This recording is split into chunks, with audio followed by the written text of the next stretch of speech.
guys, good morning. Hope you guys are doing good today. So today we're going to carry on with the fox, and we're going to continue using our blurry reference. So this is blurry, don't worry, it's not your eyesight or anything. And we're going to finish off the background. I'm going to fix my nice skew line over here, because that is very, very skew. And then we're going to do the underpainting over here. But something that I was thinking about that I just want to do a little bit differently. Put that softer. That I just want to do a little bit differently when we start the stream is I was thinking, and we'll see how this works today, because you guys may or may not want it this way. But I was thinking that we use the forum, so we have a little bit of a chat in the forum about what we're discussing or what we're doing at the time. And then that way, it's sort of, I find that when you try and find information and you practically utilize it and you talk about it to others, you tend to remember it better. You see more, and you just, you know, file it away in your brain where you can easily get the storage again, if that makes sense. So what I think I want to do is, for today, for example, we'll go, if you go to the student login and you log into your account, so go my account, go our chat and forum, click on that, and then scroll down. So just give it a second to load. And then welcome to all the new students. And Esme, hello Esme. Esme's online today. So Esme's finally decided to join us in the portal. And yeah, she said a little bit of a hello, told us about herself. So I really, if you're new and you haven't done this before, or even if you're not new, please do this, introduce yourself. It just makes everybody else feel comfortable, and it's a nice environment to enter into, because everybody's friendly and approachable, and you can ask any questions there. So what I want to discuss today, so I put up a topic, starting an artwork. And what I'd like us to do is, so if you go in there and you just click on Facebook. If you have a Facebook account, it'll automatically log you in so it knows who you are. But what I'd like to do is I'd like to talk a little bit about just literally starting your artwork. So you're at the phase now where you have picked the reference. So you have a reference, we're not talking about that. So you have a reference and you're ready to start. So the first thing that you want to do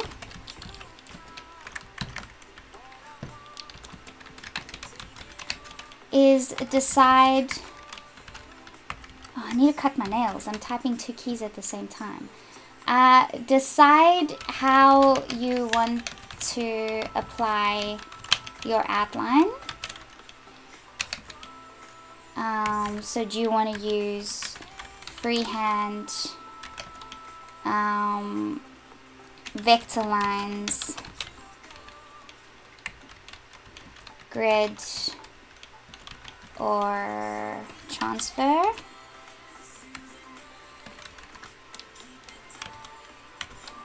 And then once you've done that, you're going to apply your outline. So we've already been through that at least. So maybe what I'll do is I'll update this later, and I'll literally put the link to the video right underneath the first step, the video that we did on doing the various outlines for the fox.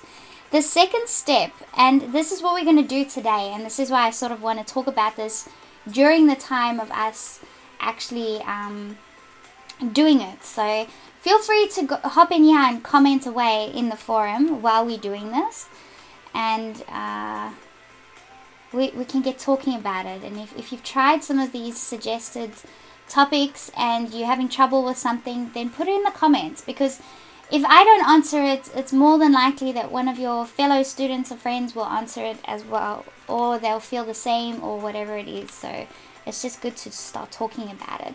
So the second step is your background, and usually you have to do a background first before you do your foreground. So, but the way you do your background is you can either do the background first.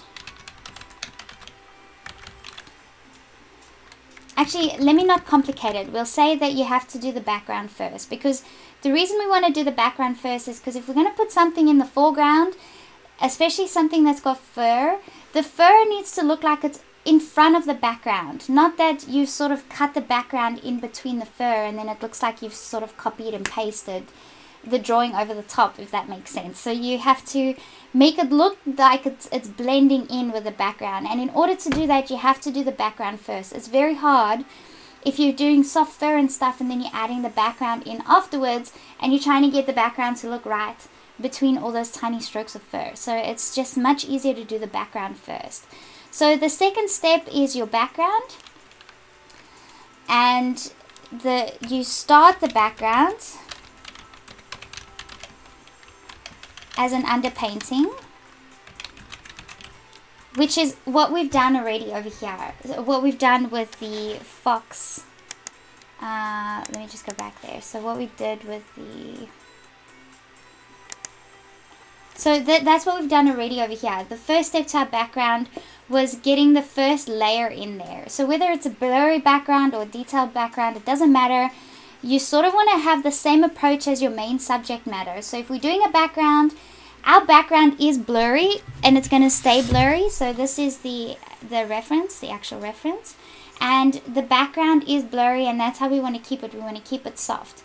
But if you are doing a detailed background, you still want to, and this is my opinion, but you'd still want to make the entire background blurry. So you still want to use your first underpainting layer as a blurry layer, and then once you have gotten the result of the blurriness, adding the details over the top is going to be much easier. And also having the blurry reference, even though, so you don't look at the reference as a whole because it's going to hurt your eyes. You're going to think that something's wrong with your eyes because it looks unfocused. Don't look at it that way. All we're looking at is we're looking at values. We're looking at the different, where there's highlights, where there's shadows, where things are darker, where things are lighter. So I just say that in a different way. But that's what you're looking at. You're not looking at any details. And this forces you to stop looking at the details, because if you look at this reference and you want to start working on the ear, let's say, you're going to be so focused on those little hairs that you're going to get confused. So when you just look at that, it's so much easier because you just have to get those soft tones over there, and it's much easier than having to focus on those little hairs over there. Does that make sense? So it's exact same approach for the background. So we've done the first layer of the background, and we're going to repeat that whole thing for the background. Okay, so that's what I meant over there. Let me go back here. So start the background as an underpainting, and I never know if underpainting is one word or two words. Okay, so you start as an underpainting, and I'll put here a hint. Use a blurry reference.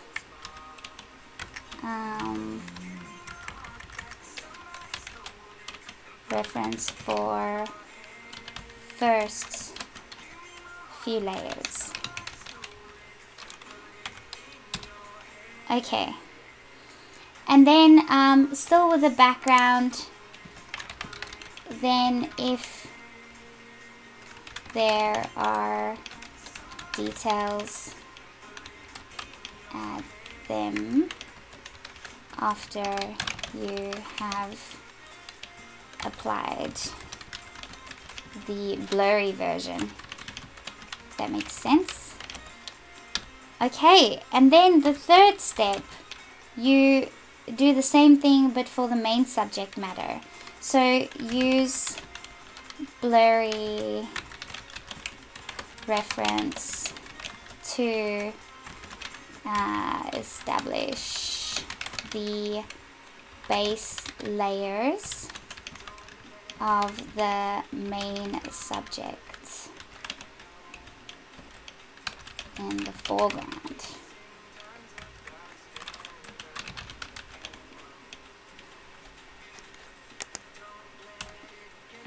Okay, use blurry reference to establish the base layers of the main subject in the foreground. The blurry reference stops you from getting confused with the details. And then once this video is done, I'll put the link to that just underneath that as well, just so that there's a quick reference point for you if you guys are going through the forum. And then the fourth step is then you can start detailing the underpainting.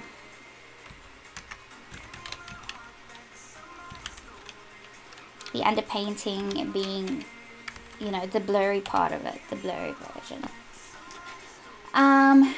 Use blurry reference to establish the base layers of the main subject matter in the foreground. Blurry reference stops you from getting confused with the details. Start detailing the underpainting. And then step 5, and I know in this case I'm not practicing what I preach, but it's good when you think you're finished.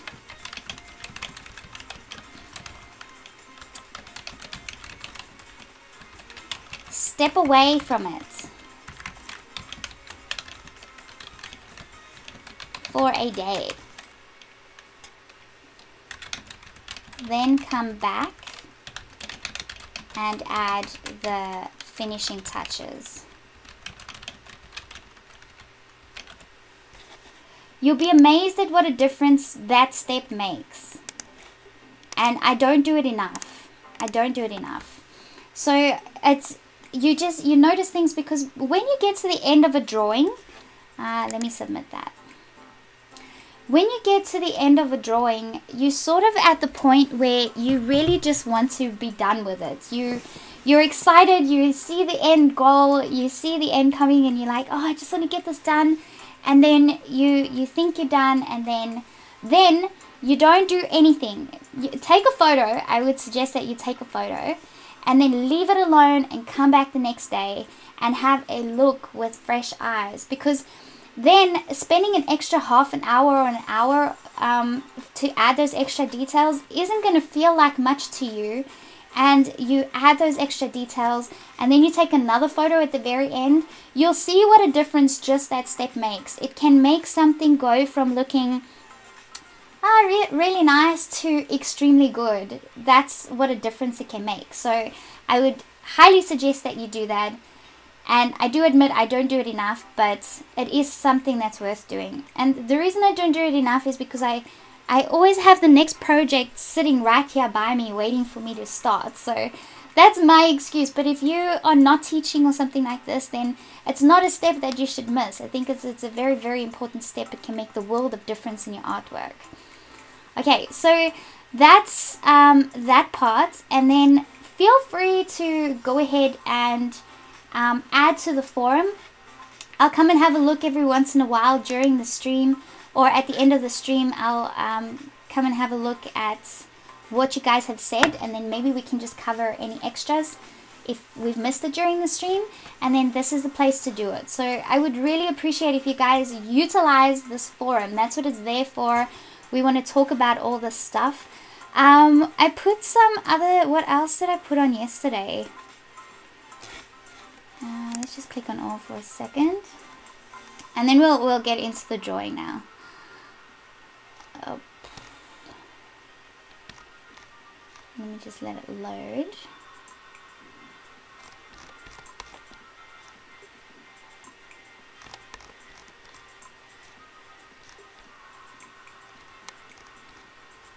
I don't know why this hashtag thing's not working. I guess it's not as cool a function as I thought it would be. So under the free art topic, I just started this one. If you guys want to talk about it more, I posted a video that I did about how to respond to people that ask you for free art. And then that also actually got published in the Colored Pencil magazine a few years ago, or 2 years ago. I think it got published in that I think it was 2 years ago, it got published in the Color Pencil magazine. So it's worth knowing that. It gives you just like a friendly response to people that ask you for free art. A friendly way to say no. And then studio equipment would be a great one to talk about.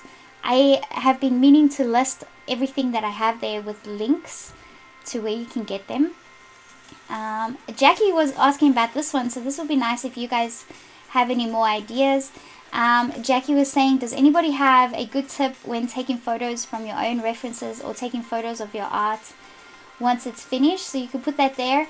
Also feel free to add a couple of links there, like morgfile.com or Pixabay or those kind of places where you can get royalty-free photographs.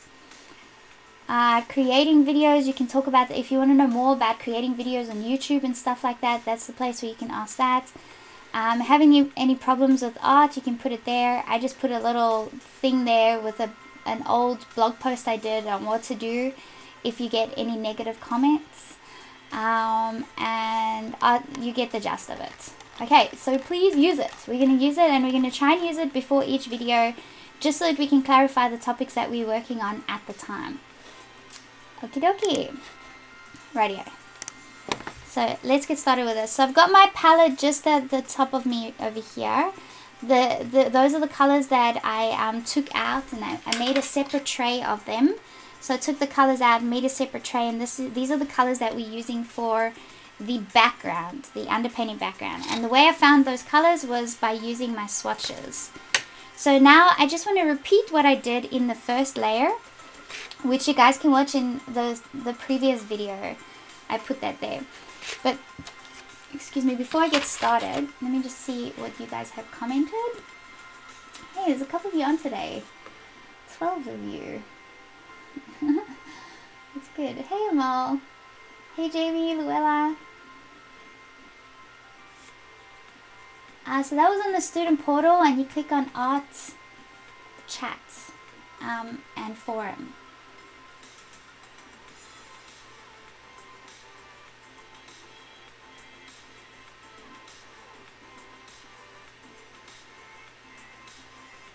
Yeah, so when you first log in,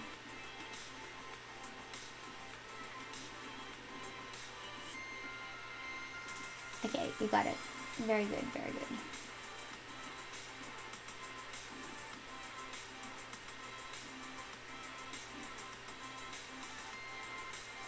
Jamie's asking, can empty trays be bought separately? I'm sure you could find some online, maybe. I just grabbed the old tray from my previous Prismacolor set. But yeah, have a look. I'm sure you could get them. Cool. Okay, so I have my reference here. I'm keeping it close by.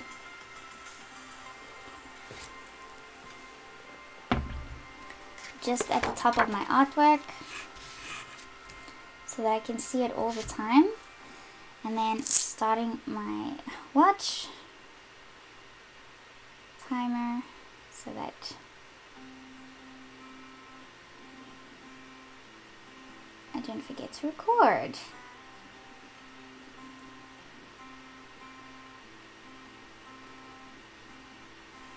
But I have my backup if I do forget.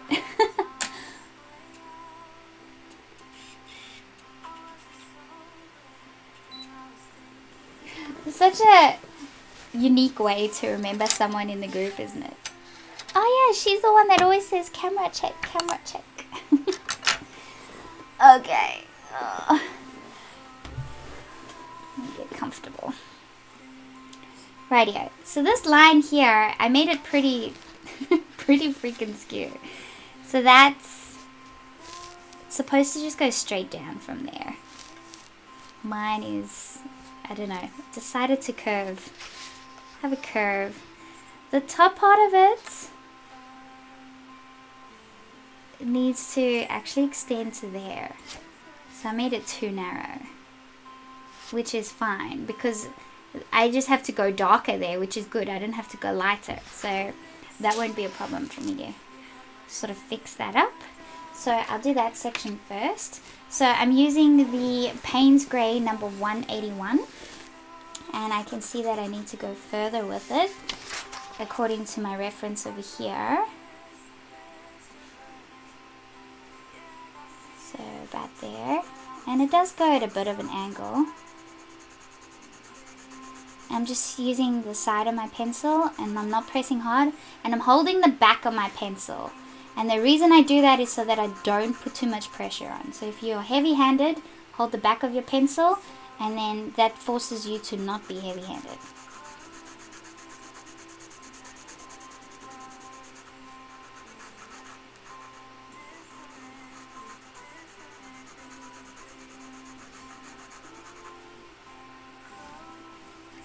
Better. And then with this one,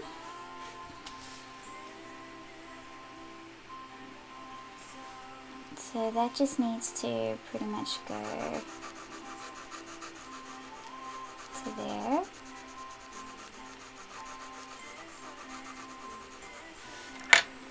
And then use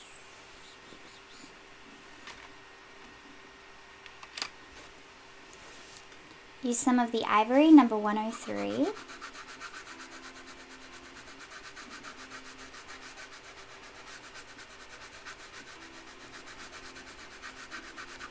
Now that's not going to lighten it up too much, but to create the sort of the darker area here, so I'm going to use some of the raw umber and just create where that line is, and that'll automatically make that look a bit better.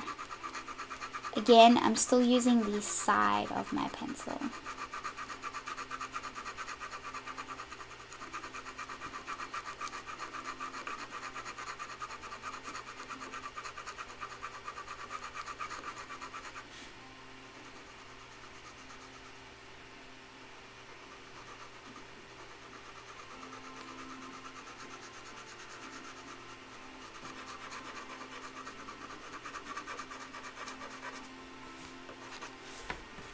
There we go, that looks a little bit more like it should. And then even this line over here in front of the snout, it's darker here.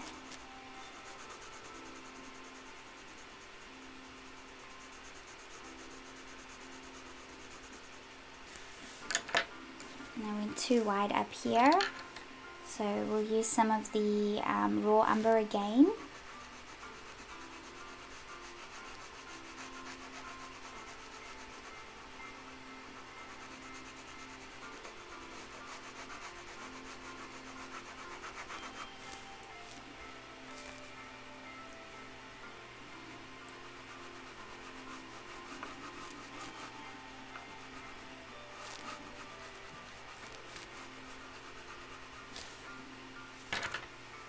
The ivory.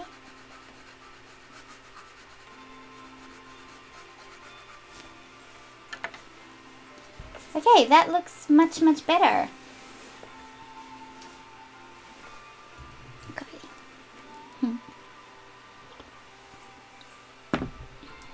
Yeah, so this part, probably see that in the camera. I can't get it away. My little table.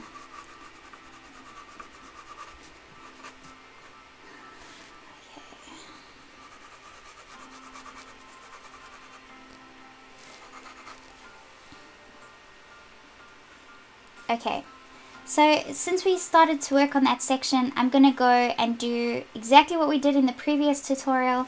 I'm gonna do this entire layer all over again. So just paying attention to the colors in my reference, and the palette is on the screen, so that's just what we're just going to do, a repeat of it, repeat. So using the Cold Grey 2, number 231.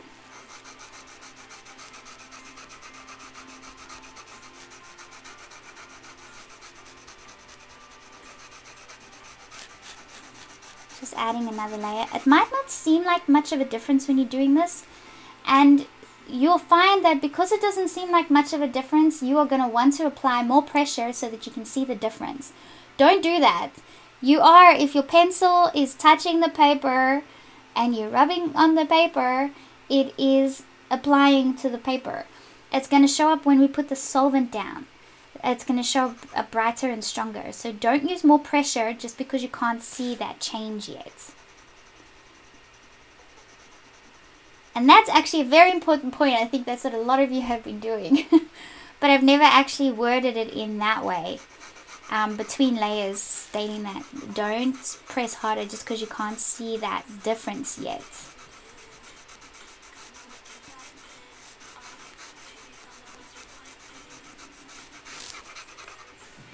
I'm going to continue to use some of the cool grey over here.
Okay, the Payne's grey, because it's very dark here, so I want to add another layer. Just because it's very dark doesn't mean I want to add pressure. I just want to add those layers gradually until it is as dark as I want it.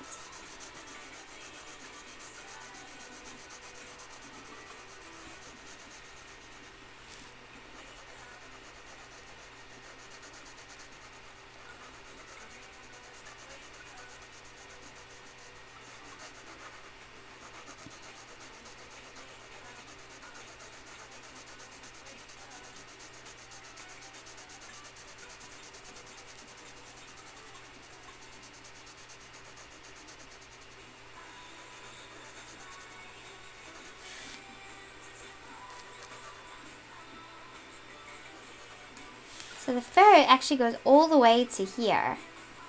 So I'm going to try not to add too much more. See how the fur goes all the way to that line there? That line there. So I'm going to try not to add too much more layers here because I want to put the fur over the top.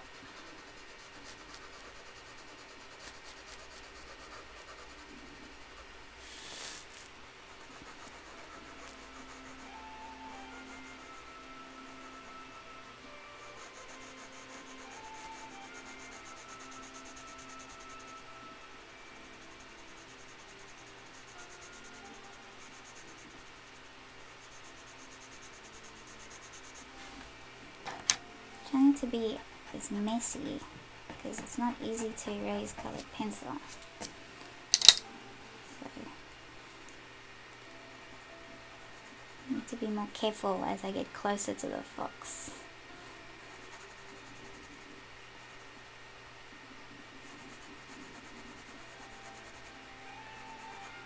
Yeah, I'm not very good at coloring in the lines.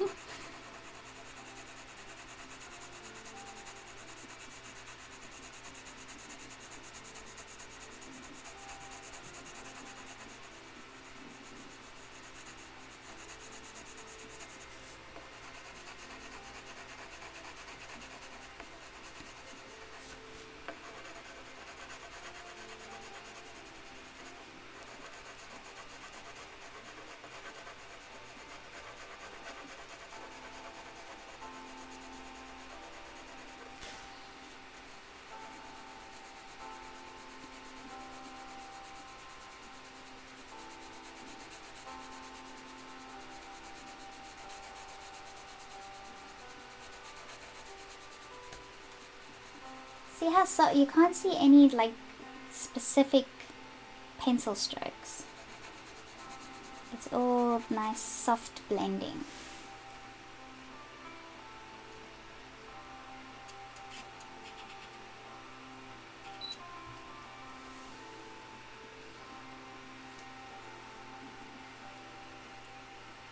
Hey Tracy, hey Shay. Nice to see you guys on here.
Okay, so that was the Payne's Grey. And I'm going to use some of the Burnt Umber number 280.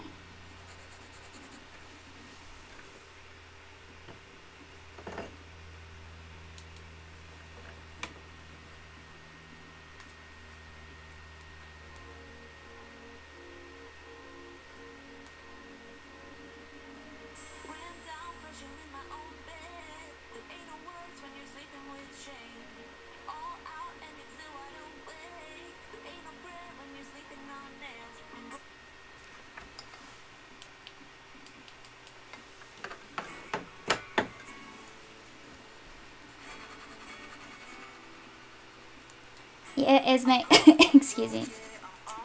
Camera's all good. I have the timer set on my watch, so it vibrates. Thank you.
I feel a bit tired this morning. Last night I got, or yesterday I got all the supplies for my next acrylic pouring workshop. We had so much fun in the last one, so we're doing another one, except we're doing one on 3D stuff.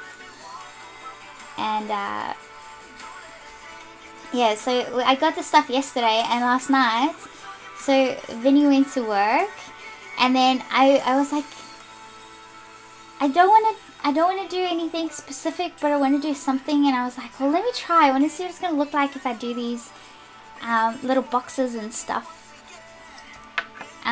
with the acrylic pours and pour over, you know, things as shapes.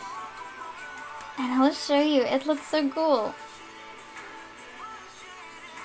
Let me get it. I know this is off topic, but I'll show you.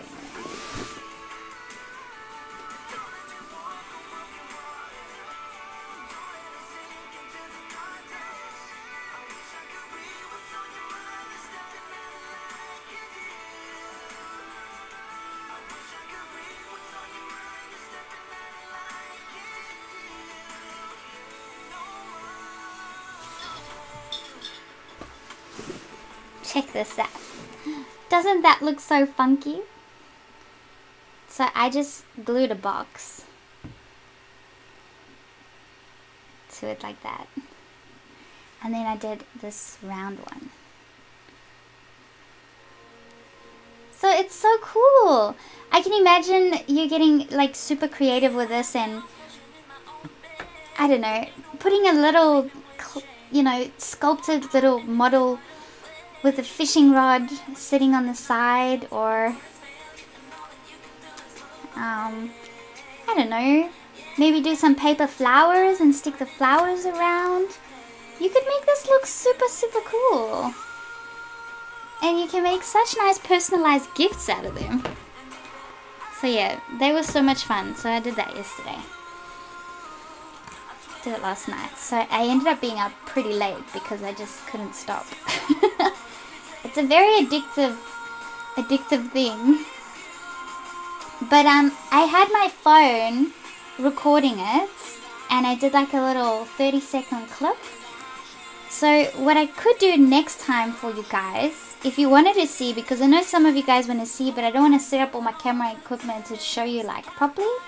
But I'm happy to just do like a quick little live from my phone if you want, and show you guys next time.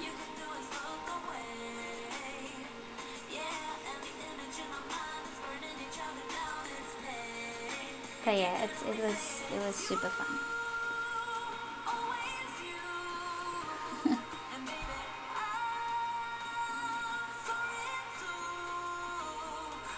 Hey Tracy, yes, my shoulder's feeling great, thank you. Actually, I want to put my chair higher.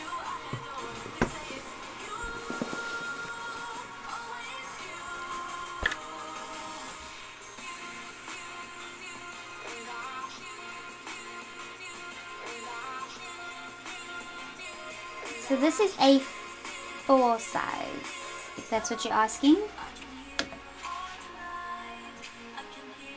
Oh, Tracy, yes. Cogs and clockwork pots would be pretty cool.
It looks big.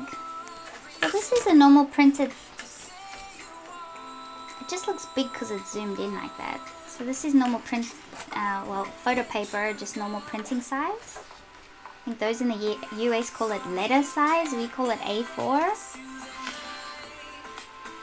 So it does look pretty big.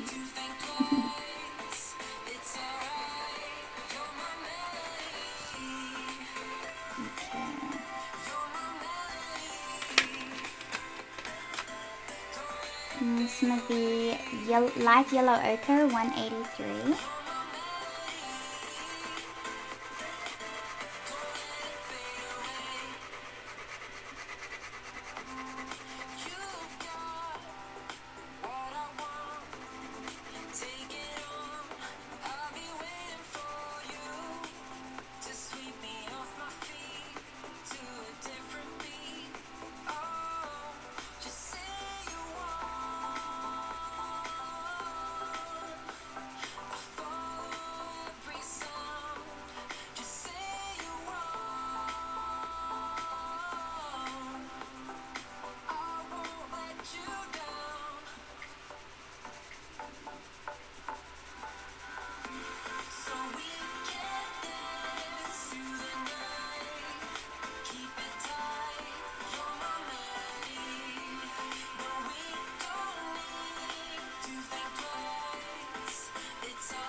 Adds that nice warm color.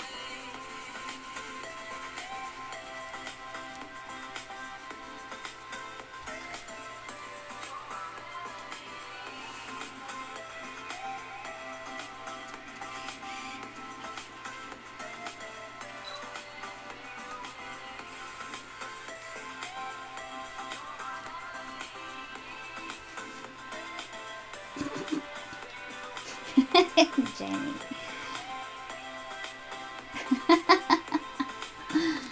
Oh dear.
Oh, and before I forget, on the Facebook portal page, there is a pinned post for you guys to post your March challenge drawings.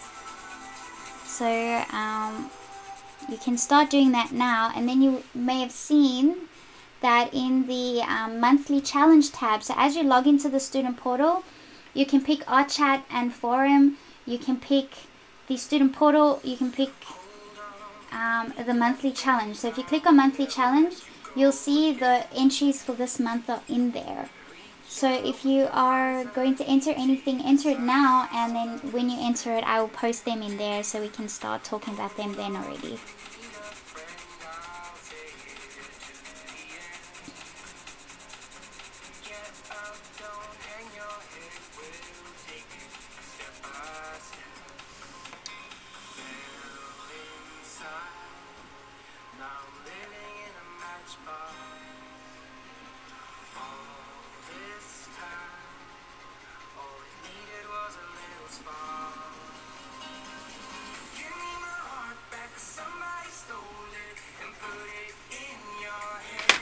Starting to look lovely. I'm going to use some of the burnt sienna, number 283.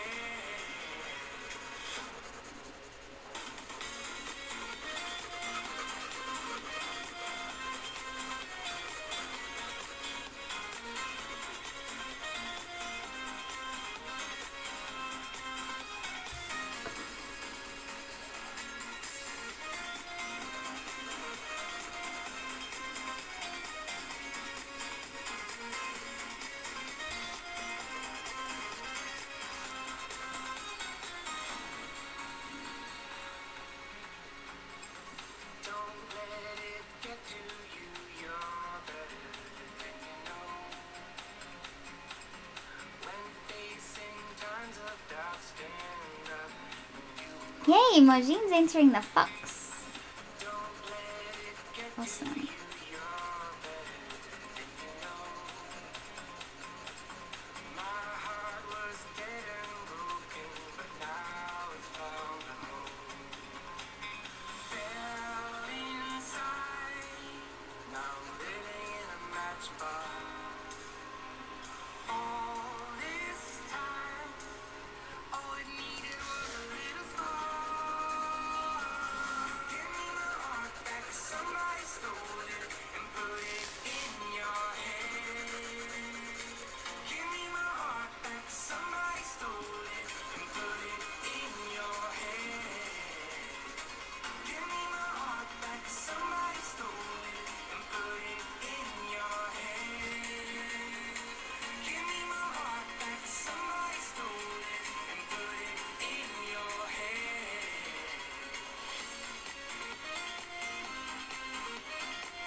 Majin put the tongue back in his mouth.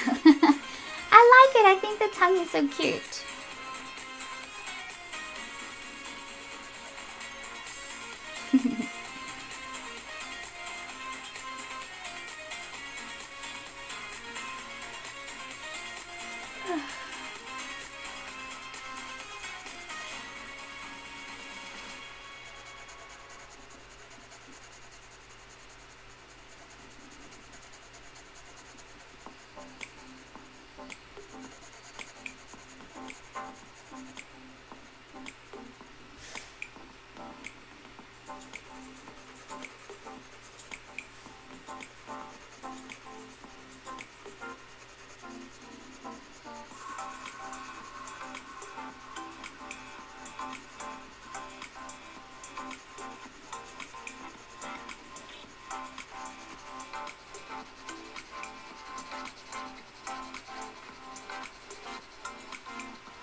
Okay, the buildup of colors is starting to look very nice. I like it. I'm going to use Warm Grey 3.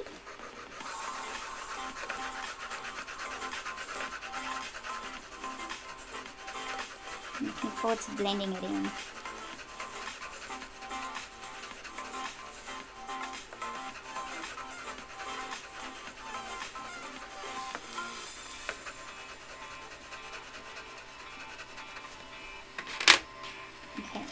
Come back in with some greens. So I'm going to use the olive green yellowish, number 175.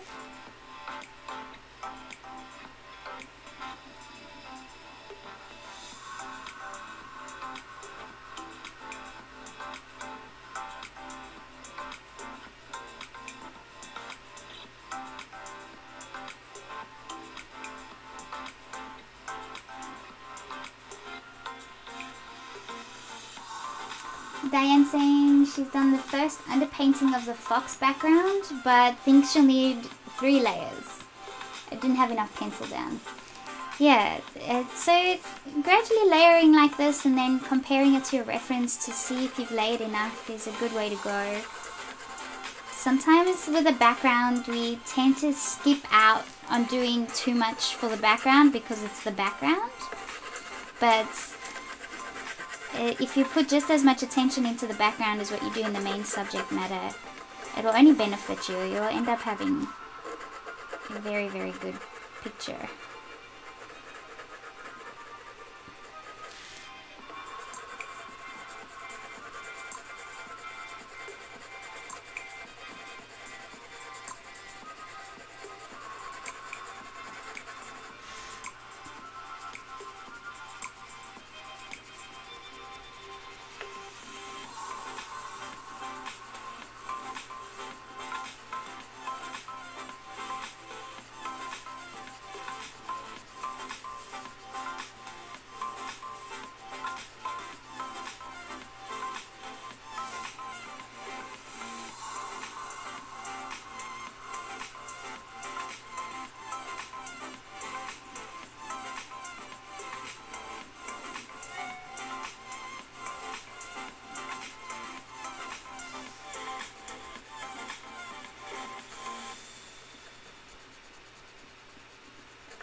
It does too, Moji.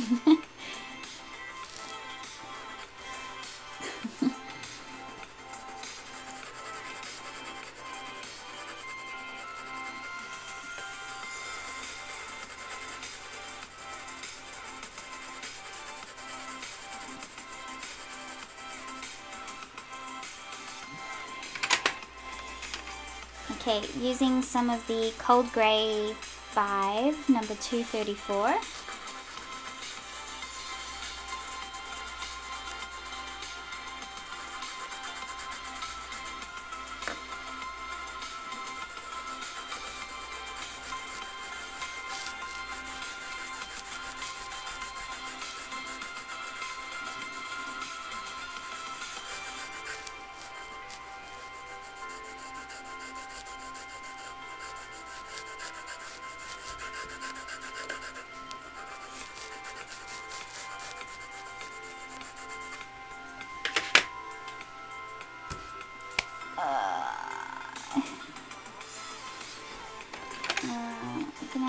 Still use some of the light yellow ochre, number 185 over here.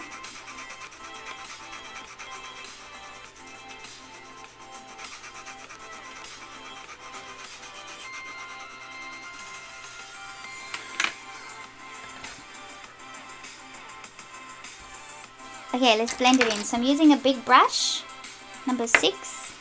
I have my Zest-it in there. You're getting a paper towel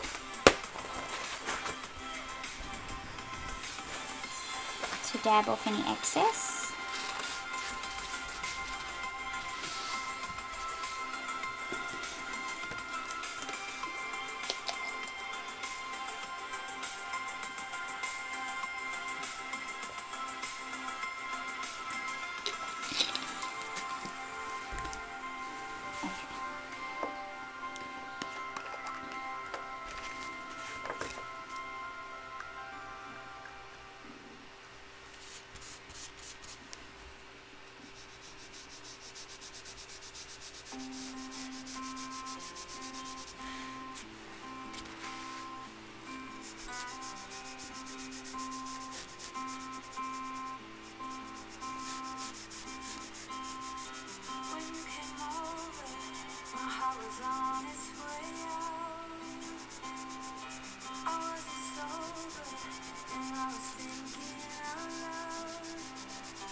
That's really bringing the pigment out nicely.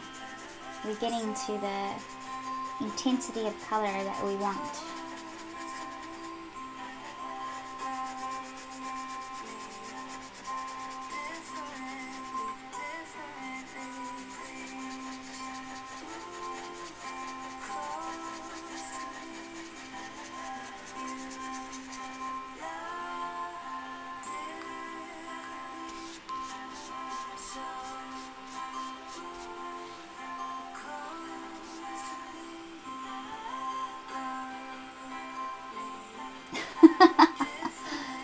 Esme says, Odorless Mineral Spirits look so scary to use. It gives me war flashbacks to when liquid would drop into my work and ruin everything.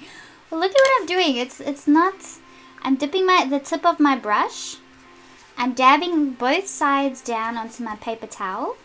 And then I am blending it in. And because we use such soft layers, the solvent isn't moving your colored pencil around. So you can see I'm moving everywhere, but it's not moving the colored pencil around. It's just blending it in to the paper, removing the texture and bringing the pigment out stronger. That's all it does. It's not actually physically moving the pencil color around. You see that? It's just working whatever you're touching.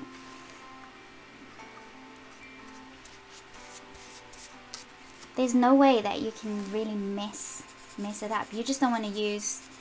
It's important to dab it off first so that you don't have too much liquid on your brush.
Look how soft that looks.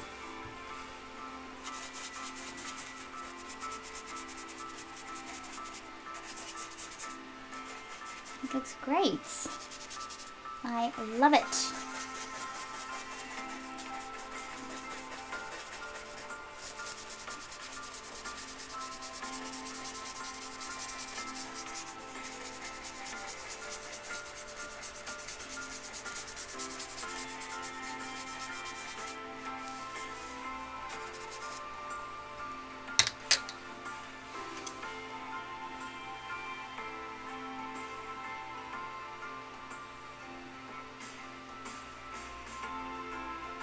So Esme's asking, since it blends colors, you need to add that many layers to get it as pigmented as you want. Well, this is our second layer, and it's as pigmented as I want it. Now I just want to sort of bring some of the highlights out a bit more. That's all. But that's pretty, it's pretty dark. So you can see this pigment compared to this pigment. It's where I want it to be. It may even be a bit darker in some areas. But that's where our Prismacolors come in handy. Our wax-based pencils. Now, I said I was only going to use a white one. But that's for the fox. So I'm going to go ahead. Where's my... There we go.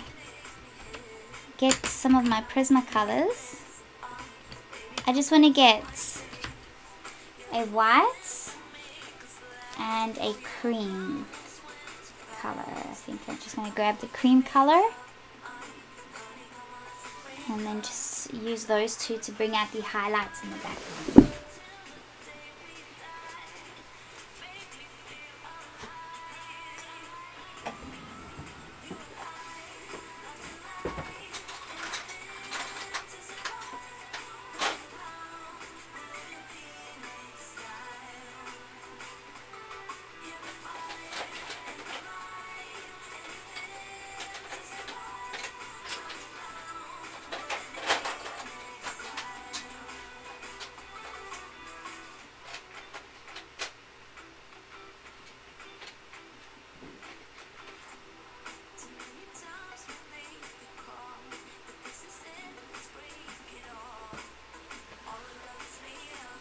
Okay, so I've got cream, PC914 and white.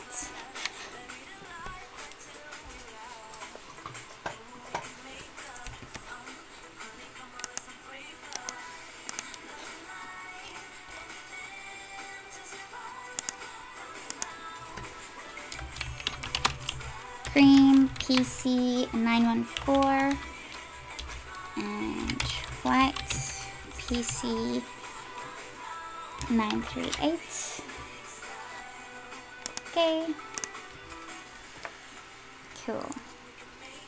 So the best thing about using the wax-based pencils over the oil-based pencils is that you can layer lighter colors over the dark, but very subtly. It's not like with sanded paper where you could just use any light color and it will show up over dark. When you're using watercolor paper like this, you don't want to go too dark because it's not that easy to get it much lighter. You can only get it a little bit lighter with your wax-based pencils. So I'll give you an example. If the ivory from the polychromos pencil, like I would add it here and you wouldn't see a difference because it's too transparent. But if I'm going to use some of the white wax-based pencil, it's going to show up, but only a little. It's not going to show up a whole lot. Do you see that? So that's why with watercolor paper, your gradual layering is very important because you don't want to go too dark too quickly.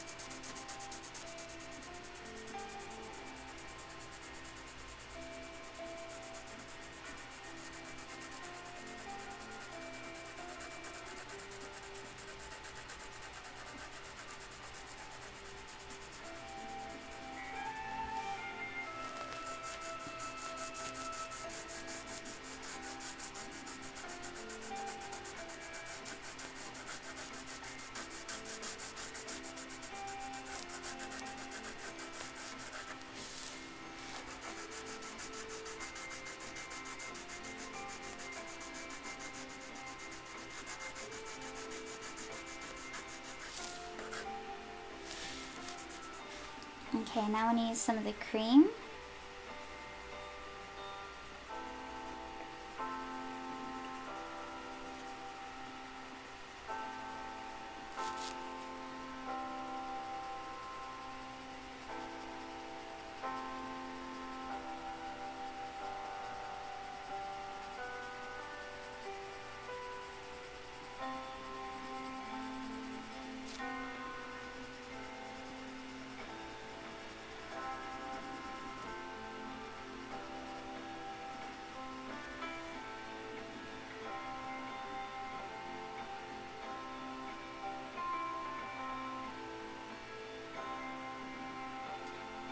Esme says, I thought about color pencil blenders, but they leave a haze and cloudiness of the blending.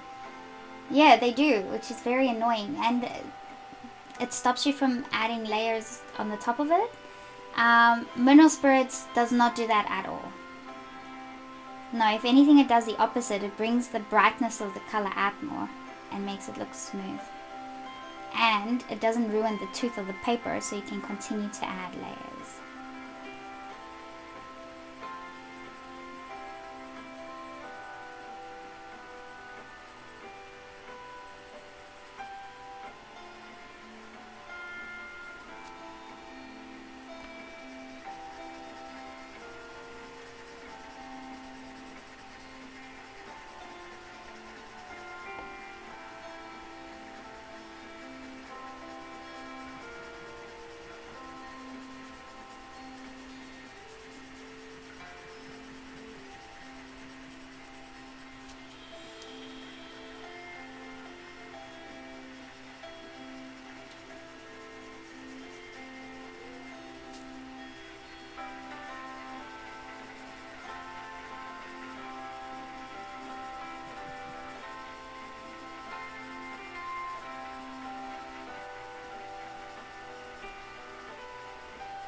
Esme, I'll do a strip for you in a second and compare the blender pencil to the solvent.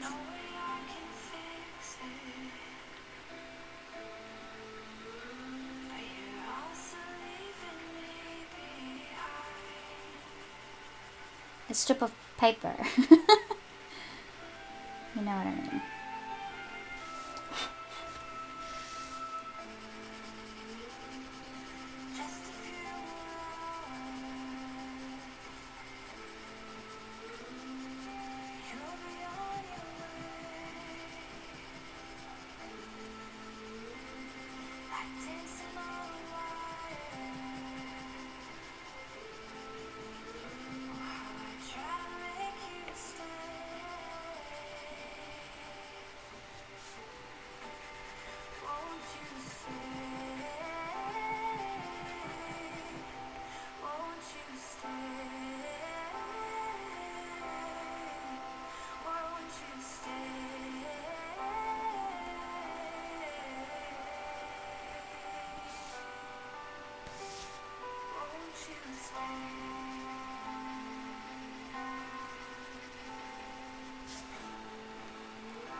Okay, and we can also blend the wax-based pencils. So I want to blend that white in so it looks super smooth.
I like Diane's response. Diane's like, gee, the wax-based pencils do such a good job of bringing out the highlights. They do.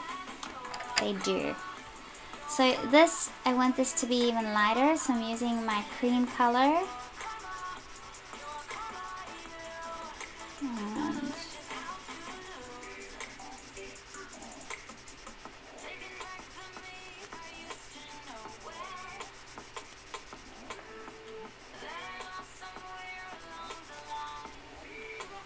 And that's better.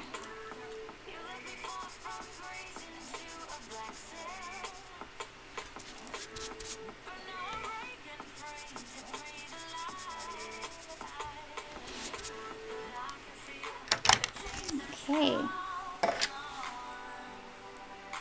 so that is how you create the blurry background.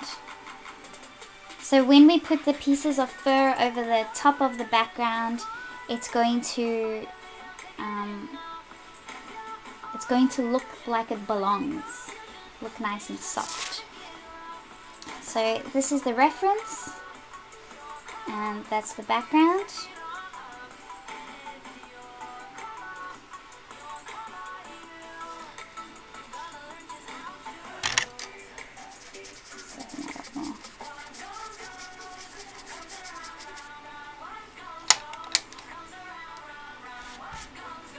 Okay, I'm going to use this as an example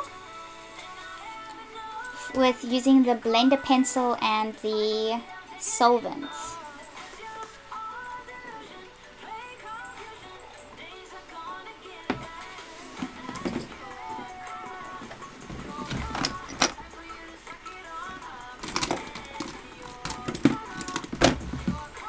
So I have a Prismacolor colorless blender.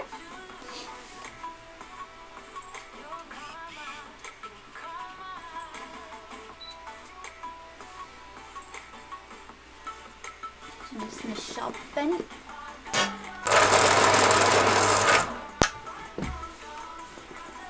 Okay, so let's use this as an example.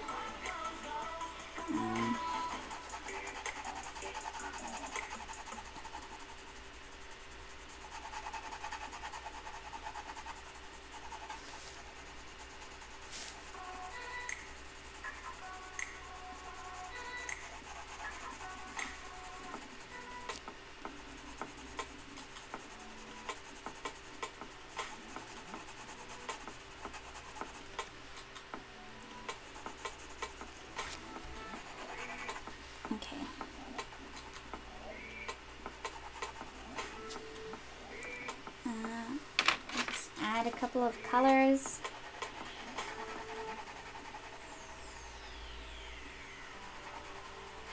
So I'm just adding a few layers just so that we can, you know, have the layers down. See what happens with the blender pencil. Because when you use your blender pencil, that's it. Yeah, that's the last part that you want to be doing with your blender pencil.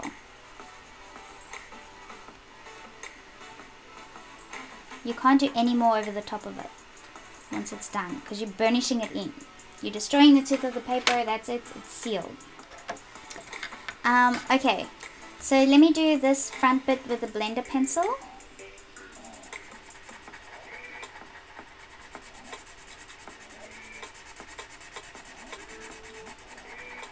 Let me zoom in.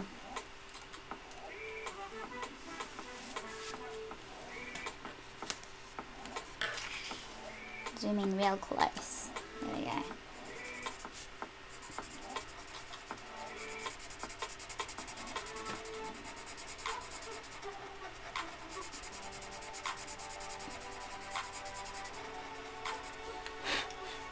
So the blender pencil gives it a pretty smooth result, and it brings the pigment out a smidge. I don't know if you'd be able to see if I move it at an angle. It's not too shiny because we don't have a lot of layers on there, which is a good thing if it's not too shiny. And then I'm taking some of my Zest-it pencil blend, dipping it in, dabbing it off onto a paper towel, and then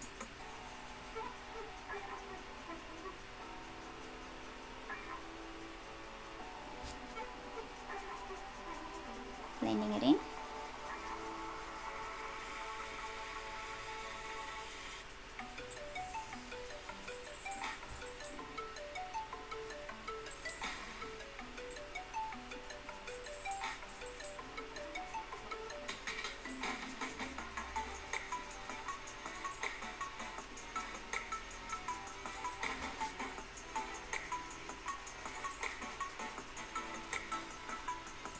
Okay.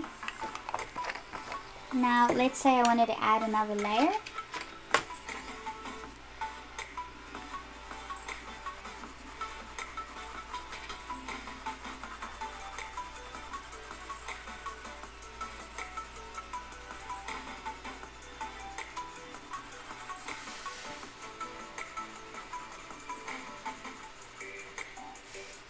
See how far we can go with this.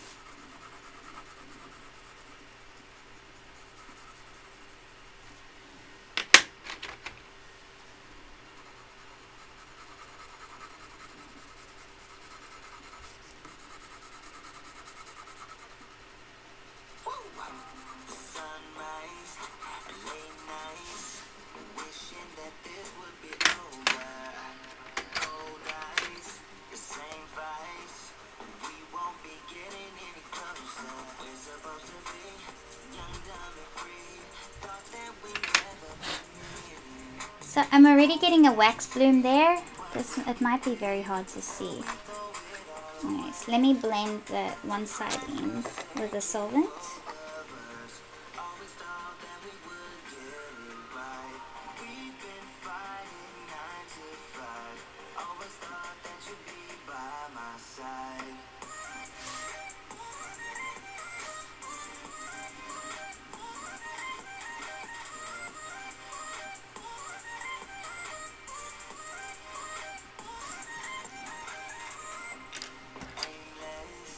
Blend the other side. You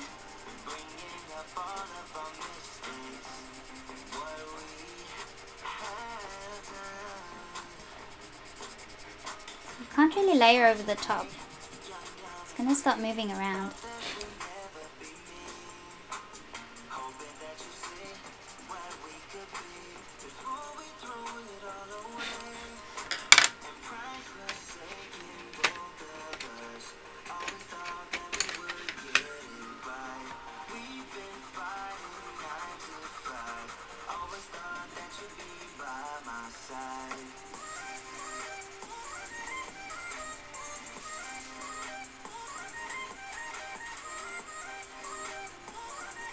It's not really taking this layer. And it's starting to make these grainy pieces at the top. That's like waxy. You can feel it with your finger.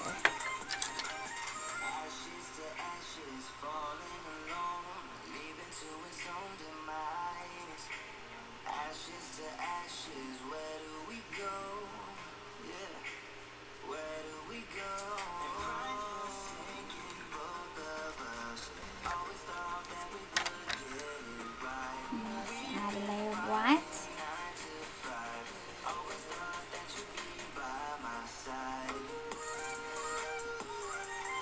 See the white wax-based pencil comes out very pigmented on there, but not on, oops, I almost blended that.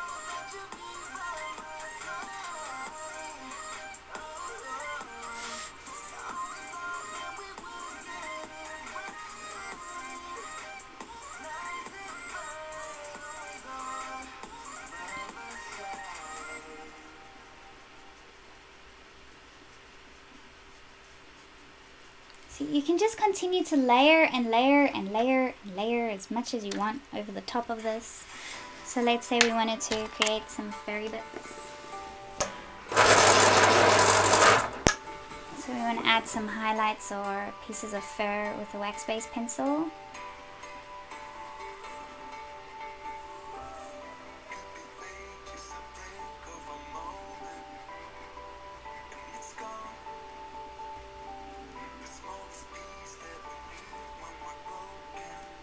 I can't layer on this anymore. It's nothing. Oh.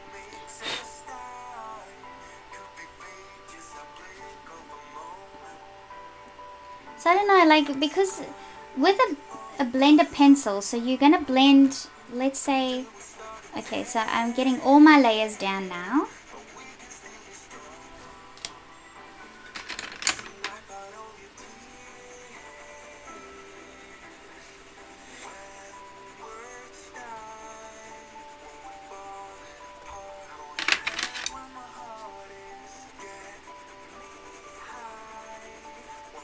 So now I'm at the point where I've done all my pencil layers, and I blend this in with my blender pencil.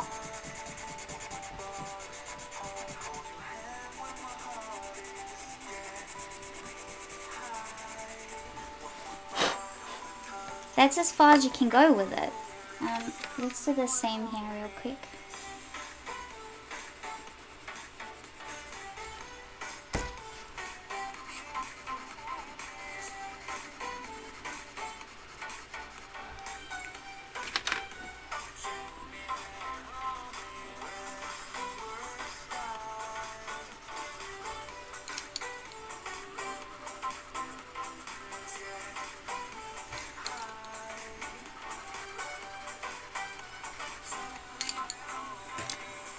Blend that in with solvents.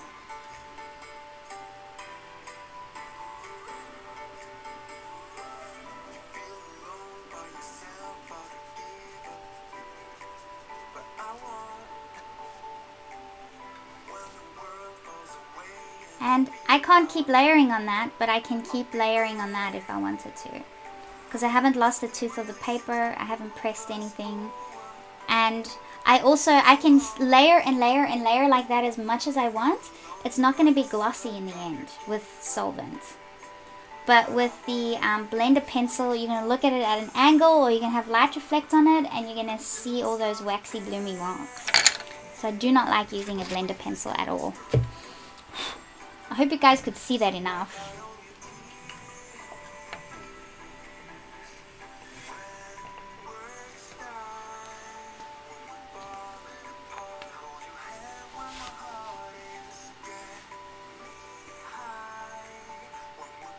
Yes, that's a valid point. So Margine says that you can lift a bit of the color off if you use too much solvent on your brush, or you can maybe move it a little bit. You can't move it very far, but you could move it a little if you use too much solvent. Let's see what happens if we use too much solvent.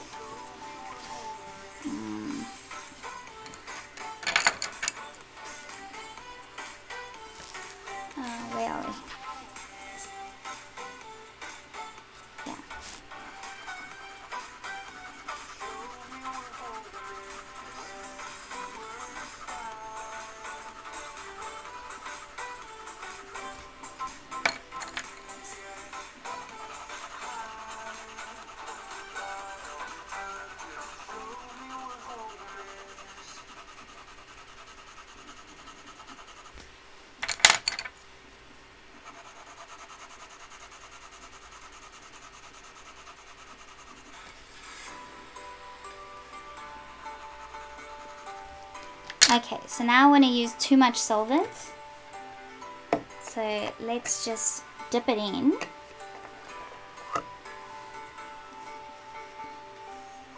And you can see that. So I'm not going to dab it off onto the paper towel. You can't really, it's not that easy to actually go wrong with solvent. So that's just putting it straight on.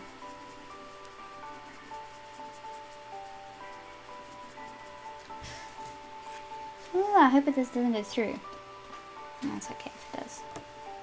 Okay, so that's putting it straight on. So you see how I did deliberately create these circle strokes to see if you got too much, you can sort of end up getting those lines. But like, I mean, it's hard to go wrong. So now I'm dabbing it off.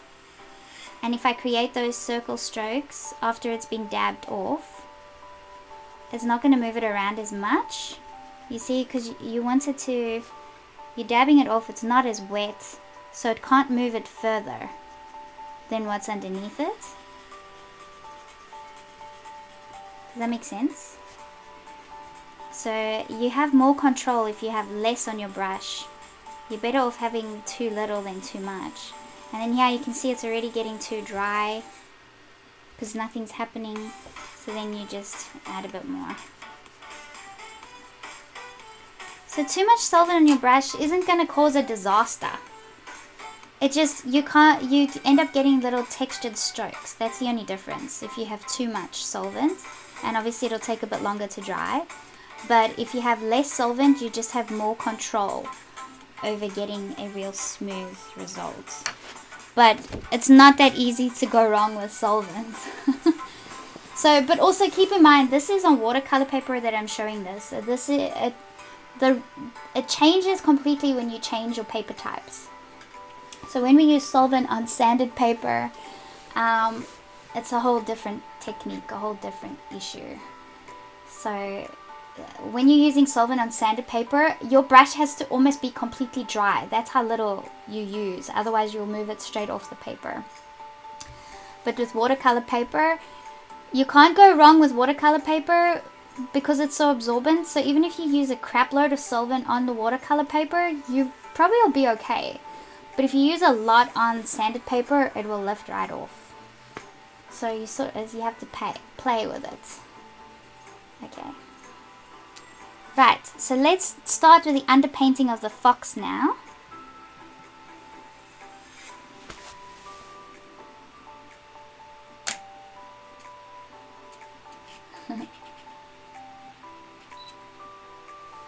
Okay, let's zoom back out. Beautiful.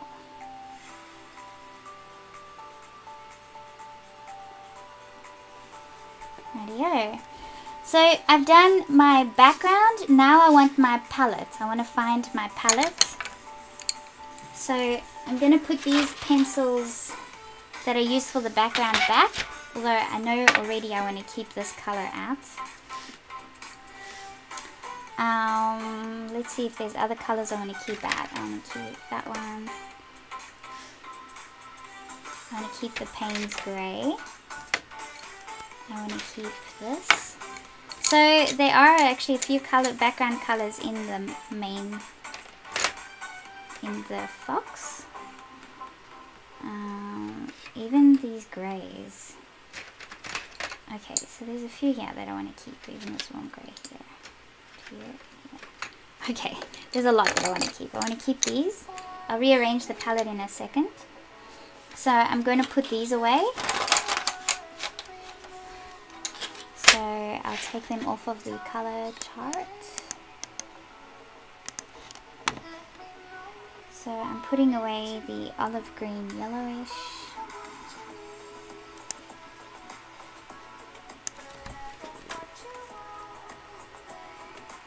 The green olive.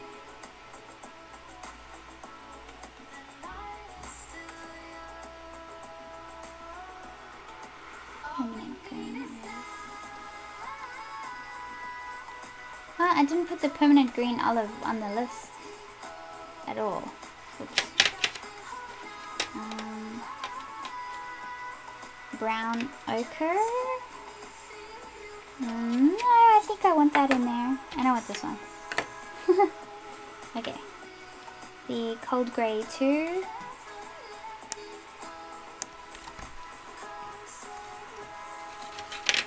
Taking away the raw umber.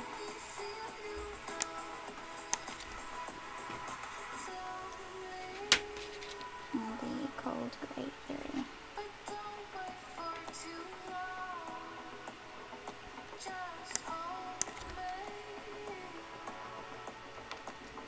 Okay, so we're going back.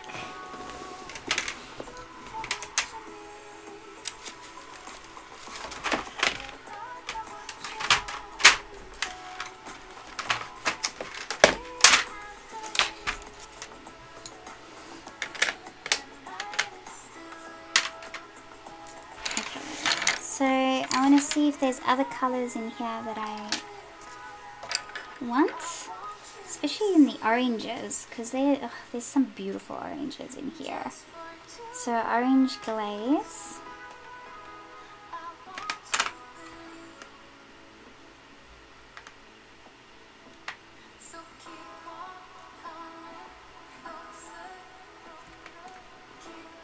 Orange glaze, dark cadmium orange.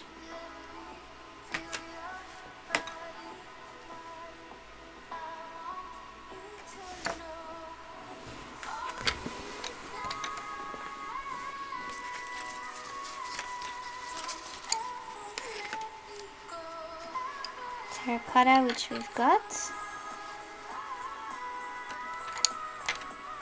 Burnt sienna, which we've got.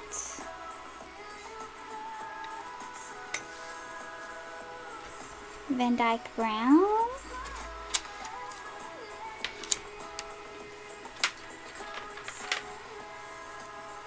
It's walnut brown. Yep, walnut brown.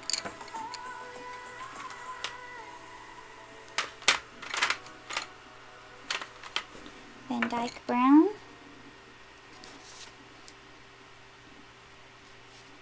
We've got the greys. Okay.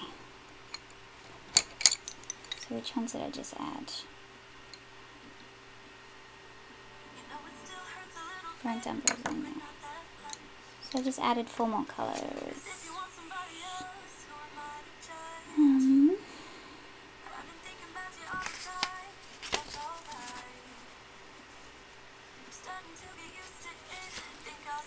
Cool.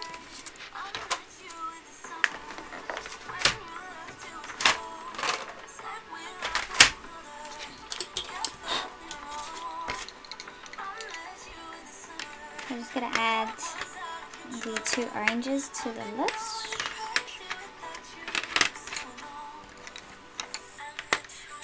Let me add these before I don't know which ones they are. So walnut brown 177.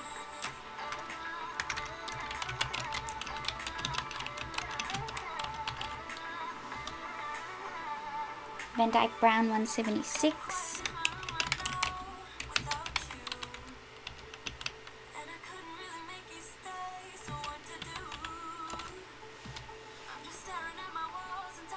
Dark cadmium orange 115.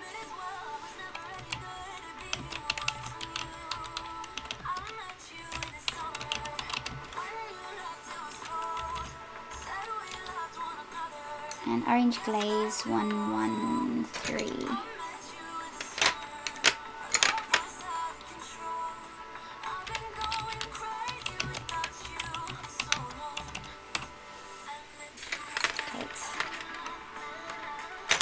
So when you have your palette set out like this,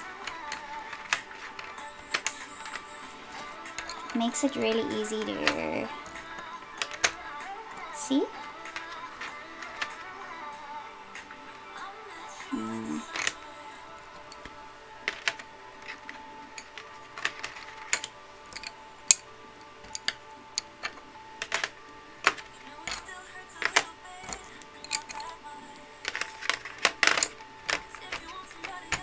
It looks so much less intimidating when it's like this. So that's the colors we're going to use for the underpainting. So they what I have just at the top here. And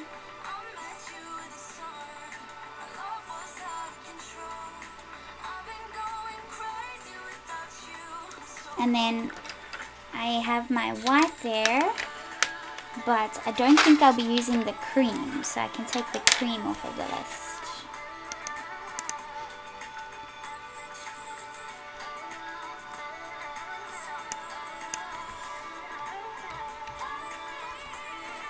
Radio. I think we're good to go. Ah.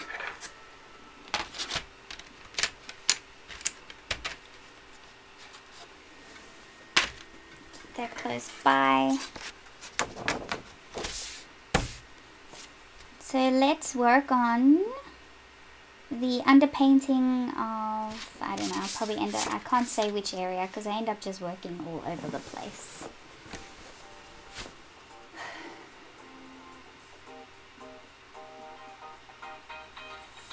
Jamie's asking, if you didn't have pan pastels, would you have done the background entirely in pencils? For which piece are you talking about? If I didn't have pan pastels, then yes, before I had pan pastels, I would use pencils. But before I had pan pastels, I didn't do many drawings with a background at all, because it takes so long. I did have an experiment where I play with like ink backgrounds with patterns and stuff, but no. I sort of slacked off on the background department before pan pastels. And like it's entirely possible for you to get a nice background with your pencils. It takes time, that's all. You must be willing to put the time into it.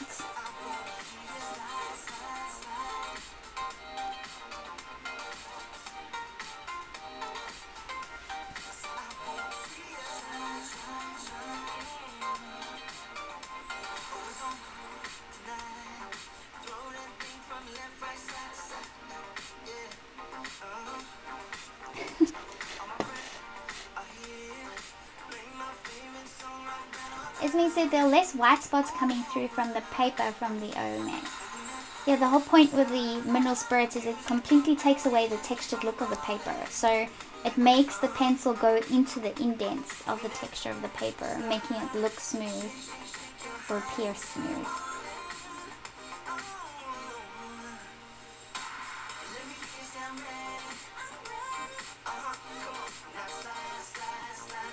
Well, there you go. Esme has experience with layering and burnishing, and you do an amazing job with it. So keep doing what you're doing. You don't have to change what you're doing. I'm not too fond of it, and again, I love talking to other artists like this because it shows you how we all have our own preferences, and it's good to have your own preferences. Don't follow a strict thing. If you're in support of one artist, don't just do what that artist does. Have a look at what other artists do and decide for yourself what method works best for you. So remember, what I'm showing you is what method works best for me, but it may not necessarily work for you. So you can still burnish fine. The main reason I don't like burnishing is because I don't like what it does to my wrists. Like, it kills my wrist when I press hard. I can't press hard for more than a couple of minutes and my wrist is sore for ages.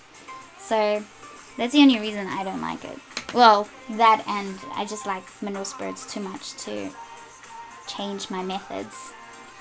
Okay, I am going to have a 2-minute break. I need to take the washing out and put a new load in and then I will be right back. Okay.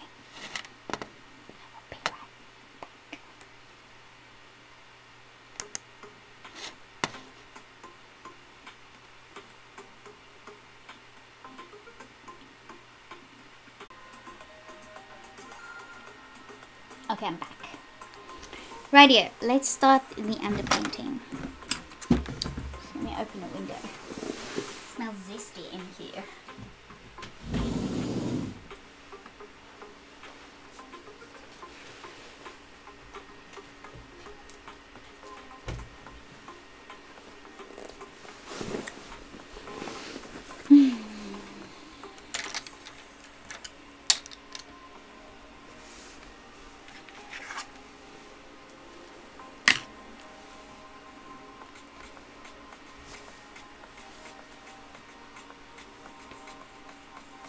Okay, let's jump into it. So I want to work on the snout area, I think, for now. So let's start off with the terracotta. Actually, let's do the dark areas. I'm going to do the dark areas first, but do this softly. So I'm going to use the Payne's grain number 181 for the snout.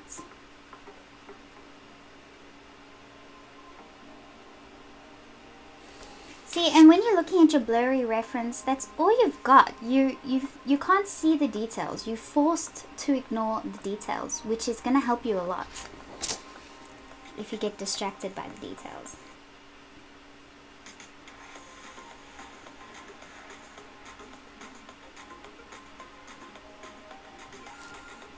Use a bit of this in here. And just like the background, I'm using very soft, rounded strokes.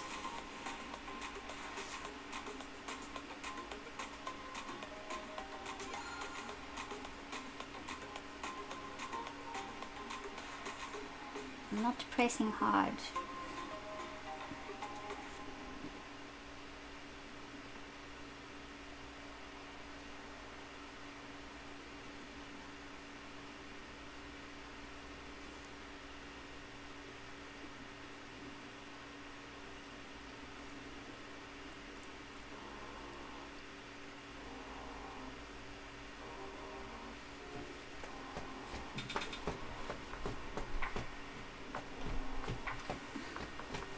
I like the breeze, but it's gonna make everything blow over. Put it a little bit, I guess. It's nice having the whole window open next to me. And I feel like I'm half inside, half outside. But not if it's gonna blow the screen and everything over. Poor honey, is she behind there? No.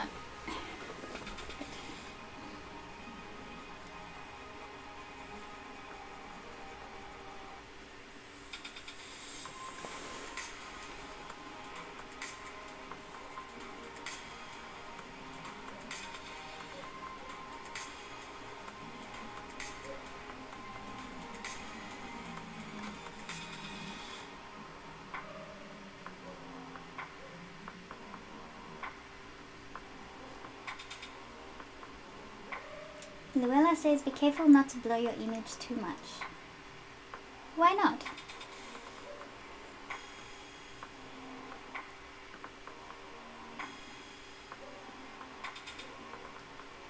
You could, this one's pretty blurred. But I guess you can still see, you know, you can see the colors clearly, just not the details.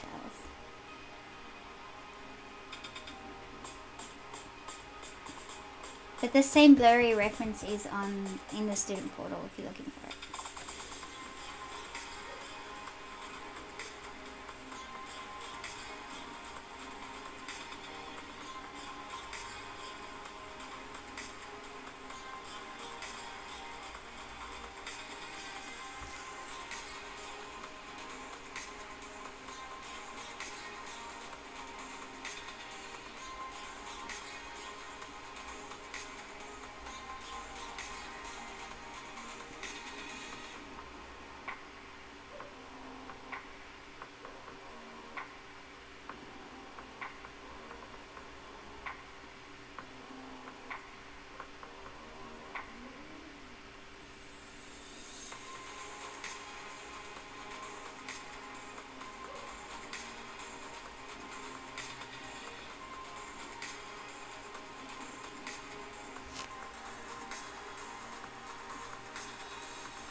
The blurring causes distortion. Yeah, I guess You don't want to over blur it too much because you still want to sort of get your edges right.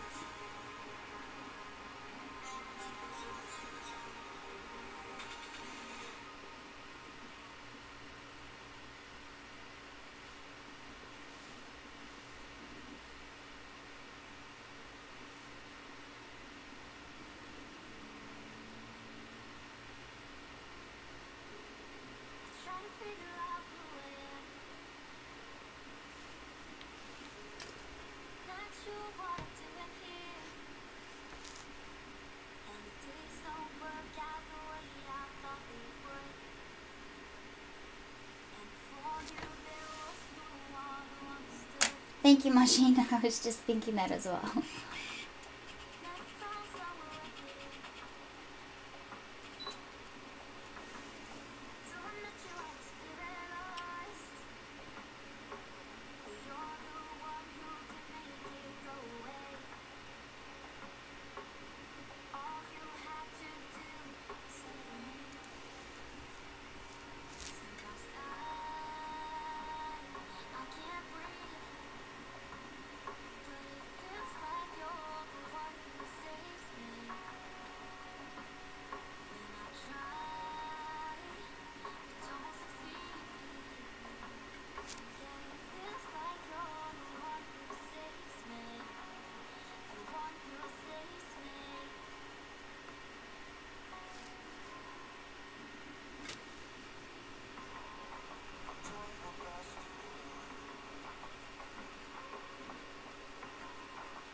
I've noticed I do tend to start with the darker areas first. I guess I like knowing exactly where my shadows are because I find it easier. Once my shadows are established, I sort of find it easier to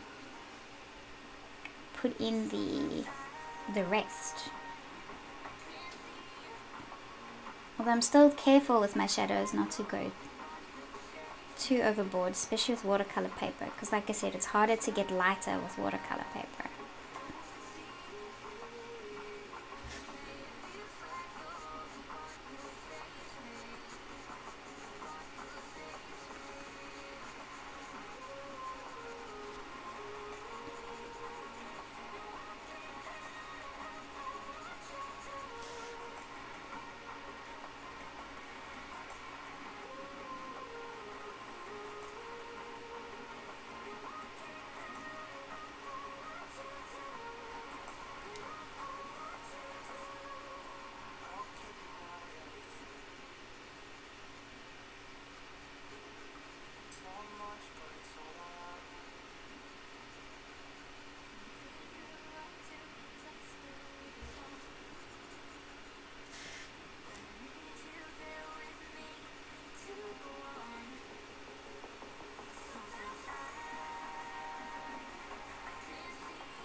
I'm not lifting my shoulder like this. I've noticed I do that.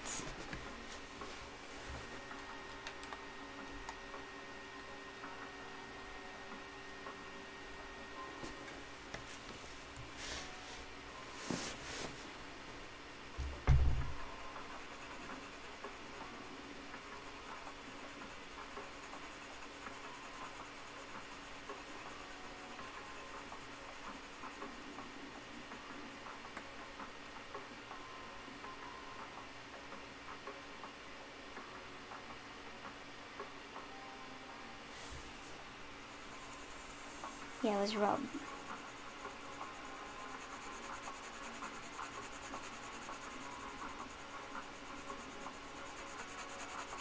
So following this tutorial will also be a great approach to doing the bunny. So a few of you wanted to know how to, do the bunny tutorial, because the bunny tutorial I have on is just 15 minutes. It's not an in-depth tutorial. So this would be a good approach to take for the bunny as well.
Cool, I like that. Now I would like to use the burnt sienna.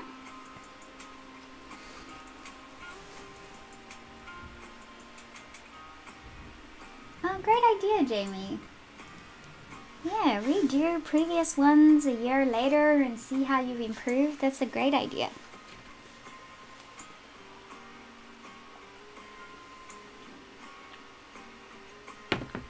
Ooh, Lisa is live now as well. Just got a notification. She's doing a dolphin.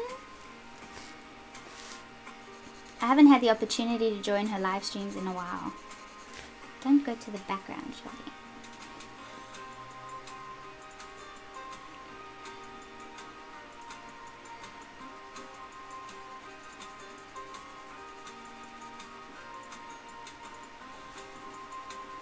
Hard for me to join live streams. I'm still in the process, so I've finally managed to get all the videos together and condense the videos for the pan pastel portrait into an hour and a half. Now I just have to list all the colors so that I edit in all the colors on the screen and then do the voiceover. And like things like that take so much time and it's not fun. Like that's the part I don't enjoy doing, is the editing part. So I won't even go and consider watching a live stream if I know that I have something like that to do. So it's like, oh, I've got other things I need to be doing now instead. but hopefully I'll have it up in a couple of days.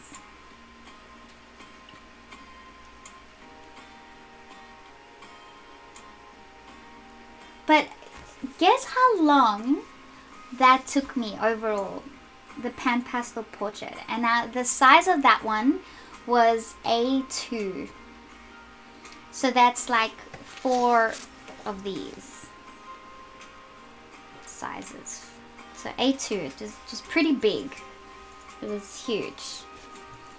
And so a colored pencil piece that size would take me, if it was all in colored pencil, it would take me about 20 to 30 hours, I'd say, of time.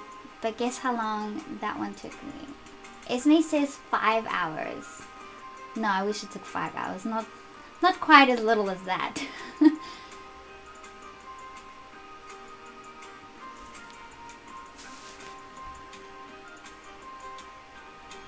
But it's significantly less than 26 hours. No.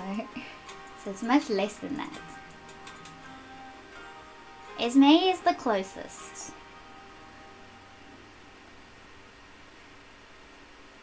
I guess I'll just tell you instead of having you guys guess. But it took me 9 hours.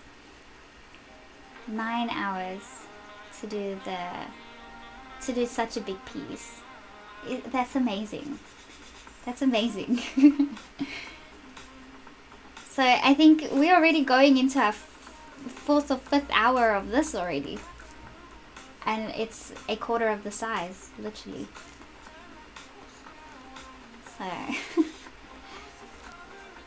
it's so cool how different supplies can just really save you a lot of time.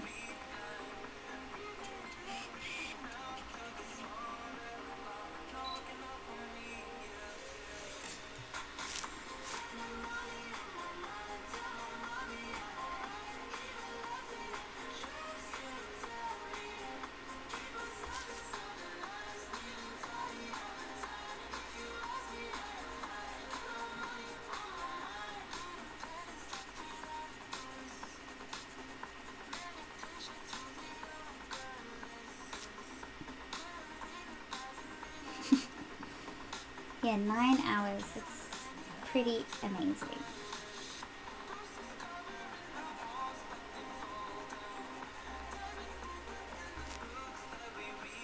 But also the paper makes a difference too. So sanded paper and pan pastels save you the most amount of time.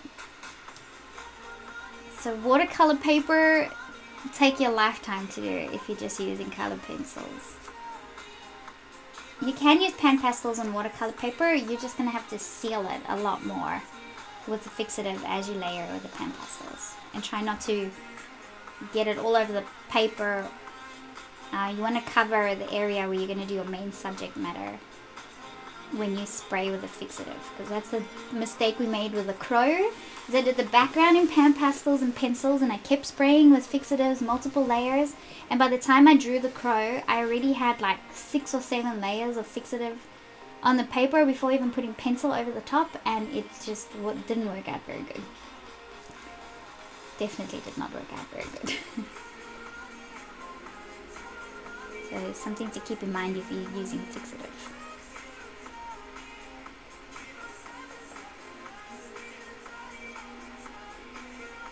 I can't wait for the next pan pastel thing though. Like the giveaway is gonna be. So Bernie's sending me 2 things to give away. So it's gonna be really fun.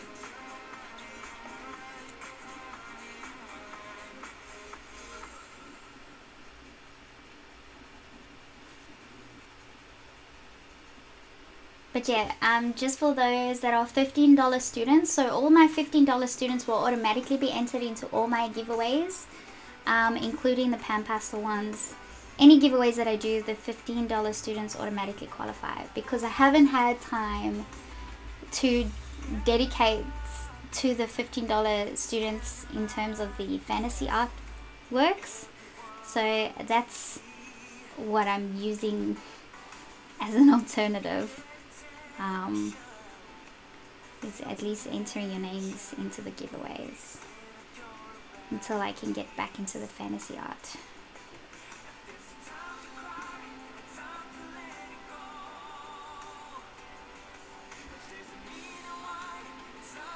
And then of course you have the option of changing your subscription. So you can cancel your $15 one and then subscribe to the $10 or $8 one instead. Totally up to you.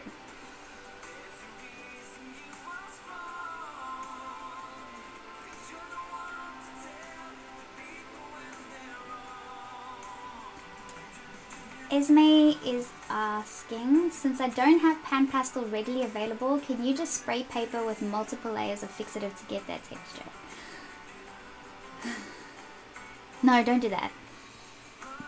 Just try and get any textured paper instead. Or if you have smooth paper, like just watercolor paper, you can still use pan pastels. Just layer it and spray, layer, spray, layer, spray. But don't spray a bunch of fixative layers and then like it just, I don't know. The whole surface of your paper isn't the same surface then, if that makes sense. So you're gonna have some areas with more fixative than other areas, and you can play with it and try it. You can try it, but I don't know.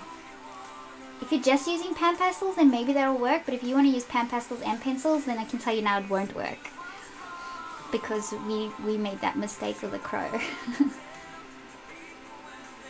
Tracy says the artist that won the Color Pencil Magazine Chocolate Box Monthly Challenge only took 10 or so hours to do. It is amazing, and I thought I would have been much longer when you see the detail. What? Only 10 hours? It took me longer to do mine, and it doesn't look half as good as that one. Yeah, that one was crazy good. Crazy good. You can see it's an advanced artist though. Tracy's like, I'm so hoping to win some pan pastels. I know. Well, I'm doing a pan pastel workshop on the 24th of March, and I'm giving them the option of buying the sets, but if they don't want to buy the sets, then whatever extra pan pastels are left from the workshop, I will give to you guys. So we'll do a giveaway. We'll do a giveaway in the monthly challenge with the spare pan pastels. How's that? So those that enter the monthly challenge, you guys will go into the draw, and the $15 students will go into the draw for the pan pastels.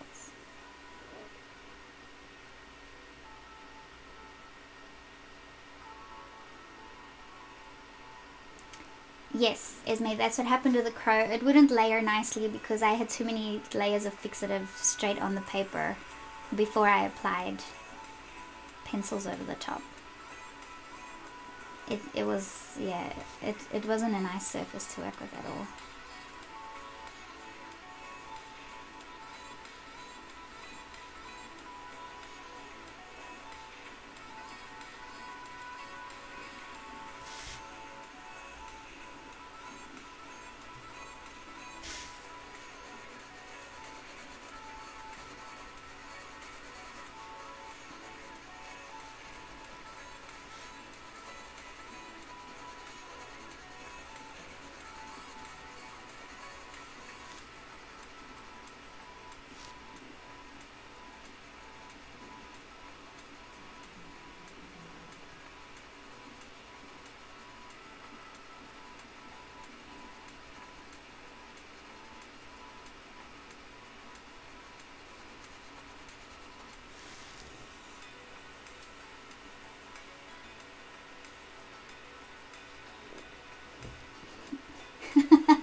Yeah, well, I think the 30th of March, so like right at the end of March, we're doing the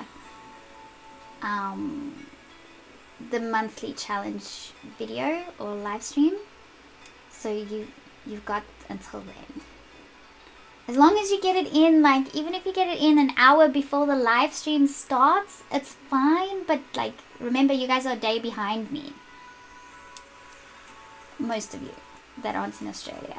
So, just, yeah, if you're getting close to finishing it and it's getting close to the deadline, let me know if you're going to be entering it last minute so I can just be prepared.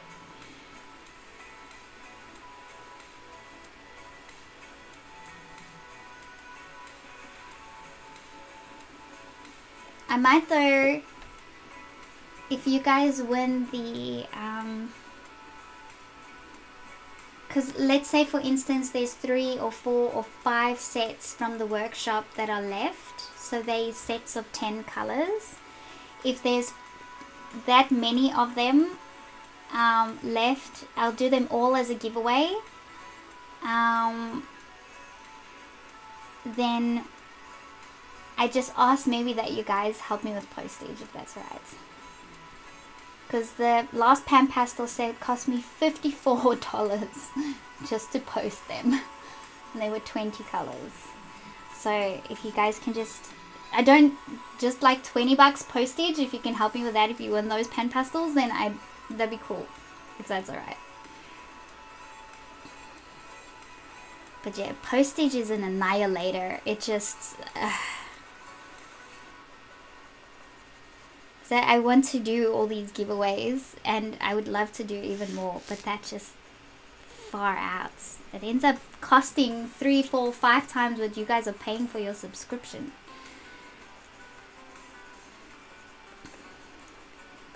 But I guess it makes sense. I mean, you're still paying for the labor of it. You're paying for people to get it from point A to point B.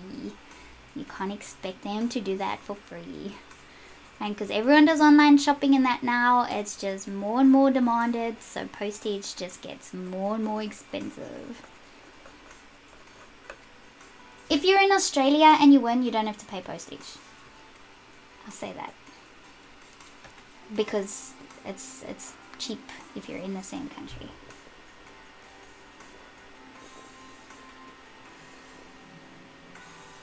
Yeah, I know. It's devastating. Postage is just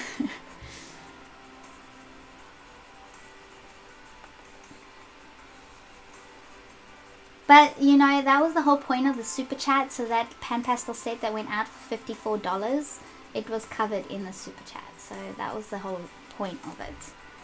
And then with all the other giveaways that were done at the same time, the super chat pretty much covered me for all of them. So that was, yeah, that was great. I'm so glad that I started doing it that way, because it just, yeah, it saved me a bit.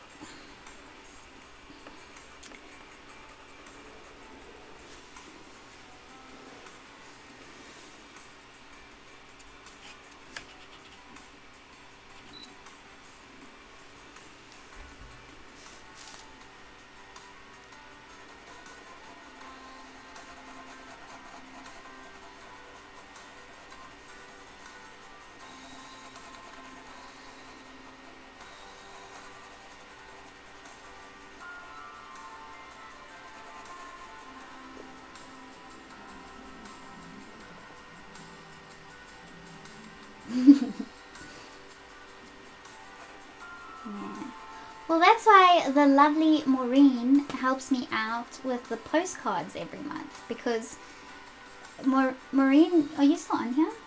So I think Maureen, because most of you guys are in the US, so I just send all the postcards to her, or get it delivered to her, and then send Maureen the labels and stuff, and then Maureen is kind enough to package it up and post it for me from the US, because it's so much cheaper.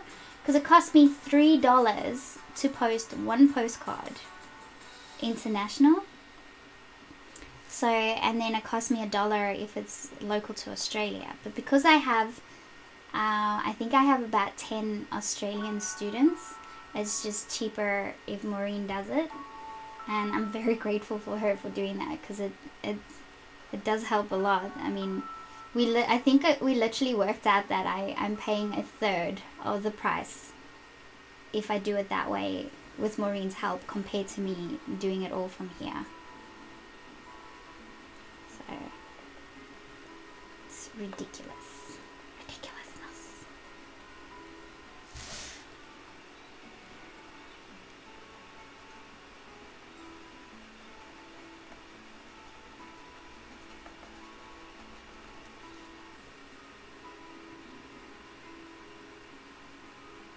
I know, I'm very lucky to have a Maureen. I think everyone wants a Maureen.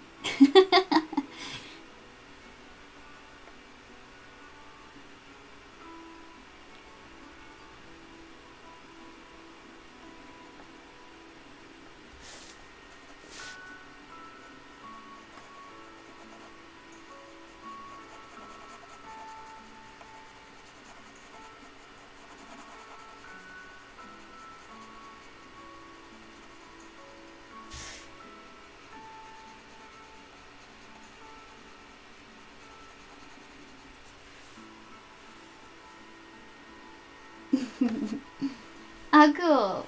Maureen says she usually stuffs the envelopes while watching the stream. Thank you.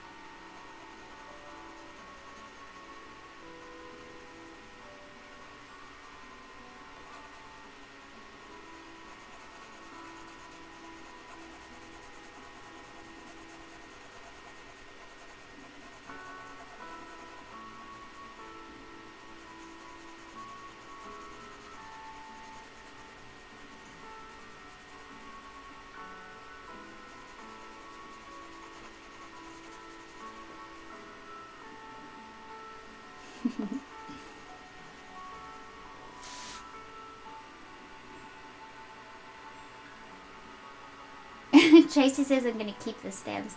I know, I wish it was that easy, but it's so hard to take you can't take them off. Once they stuck, there's no way you can take them off. Unless you're gonna cut it out and then glue it.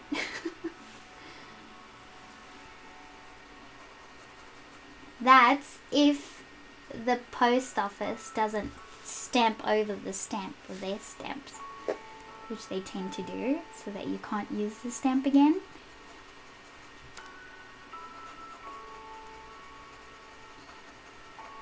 Greedy.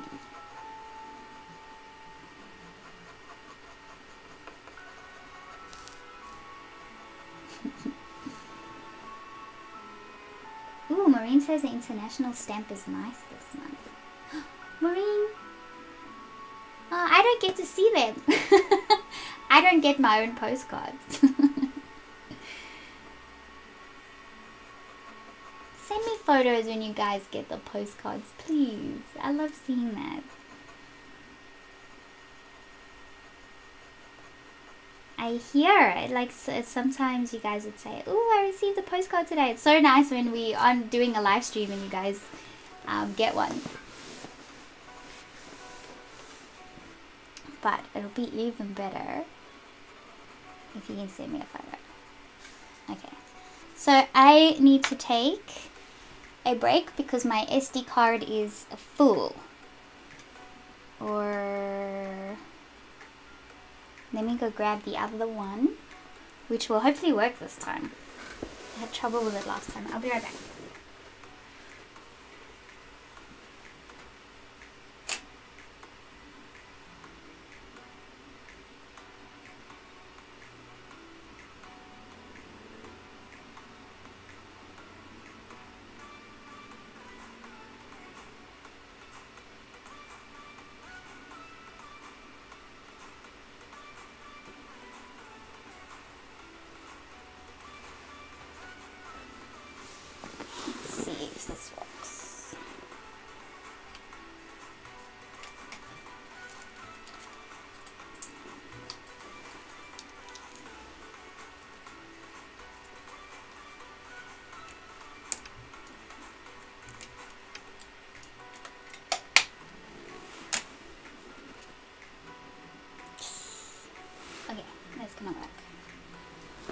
I'm just gonna go and transfer these quickly. Maybe 2 minutes.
Good girl, Jamie.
Cool, that's already looking good.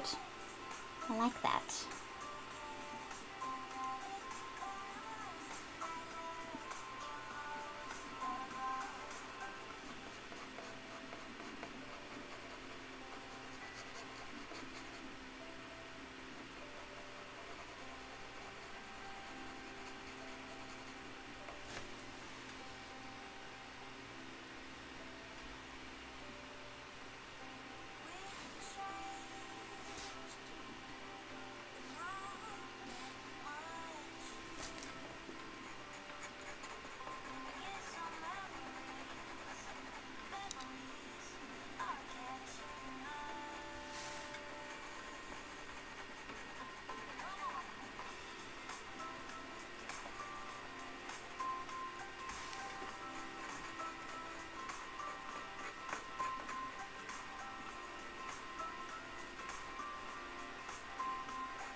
cool. Now,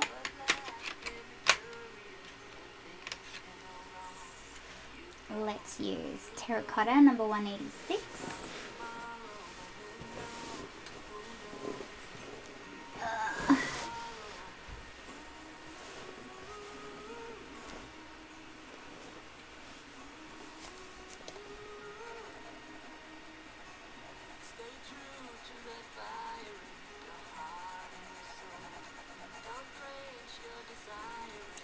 This is the main color of the box.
It makes life so much easier looking at a reference, a blurry reference. You just don't at all fuss about the details. I feel like I'm just going on automatic. I don't even have to think.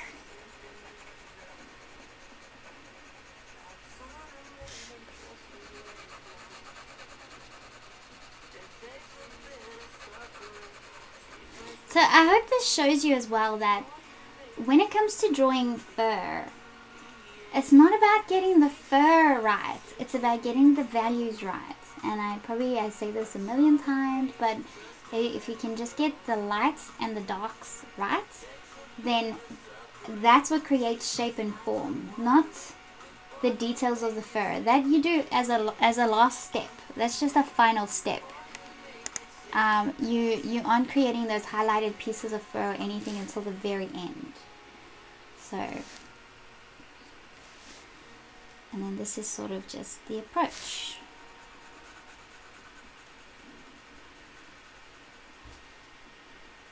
It's all about value more than it is about fur.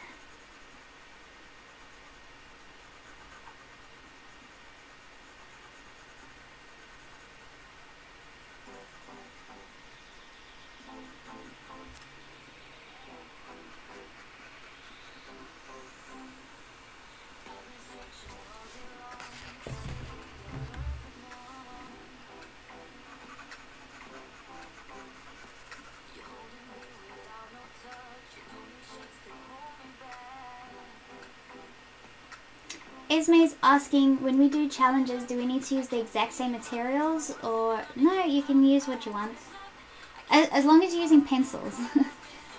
don't use paint, because the whole idea with the challenge is, and the reason that the challenge is a tutorial that I've done before, is because I've literally done it before. I don't feel comfortable giving a critique on something that I don't really know or I haven't really done before. So that's why I say that the challenge is a tutorial that I've done before.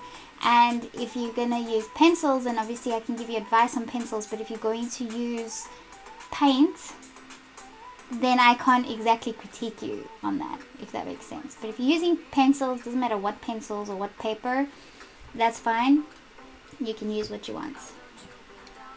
And then when it comes to pastel pencils, because I haven't used them that much, I'm limited to the amount of critiquing I can give you. So in that sense, I would probably talk more about the values than the application of pastel pencils, if that makes sense.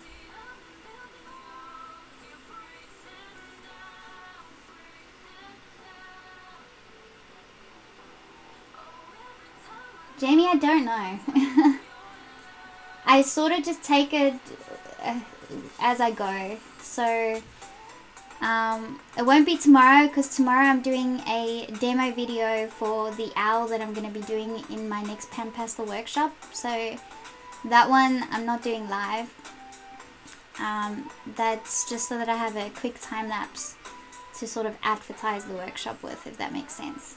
So, and then also Vinny's shifts are always changing, and I like to spend time with him when he's home or awake. And I don't know what his shifts are like until the week before, so it's hard for me to plan too far ahead.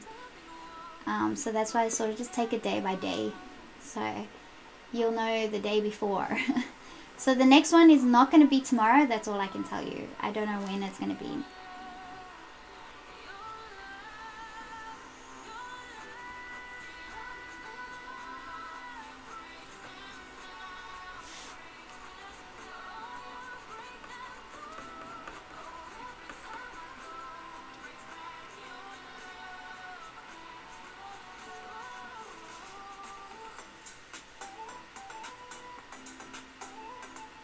Yeah, that's fine, Esme. You don't have to use mineral spirits. You can still enter. Which one are you going to do? I'm curious to see. Because you are a pro at what you do. So, you... probably just entering so that you could maybe win the pan pastels. Otherwise, I don't see how I could possibly critique you, because you are already a master color pencil artist. My snout on my little fox all of a sudden seems teeny tiny.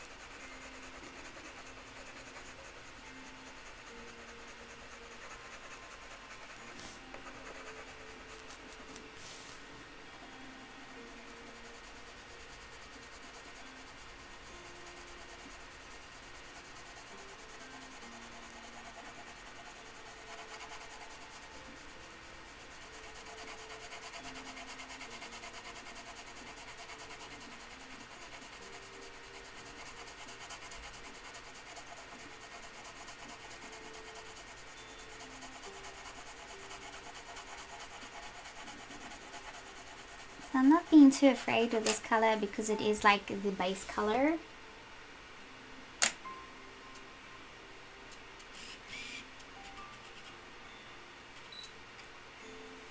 So I'm just going crazy with it. Putting it everywhere. Just making sure that I don't go over those areas that are more grey.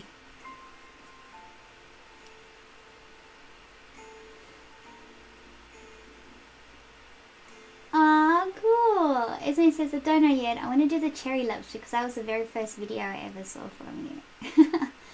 Oh, cool. That'd be great. The cherry lips are fun. And they'd be pretty quick for you to do as well. They won't take so long. You know, the cat eyes, the green and the blue one, that was the first ever tutorial I put on Patreon. And the cherry lips is the second ever tutorial that I put up. So like the cat eyes and the cherry lips are two of my favorite tutorials because they are what got me started on Patreon. Which then led me to all of this.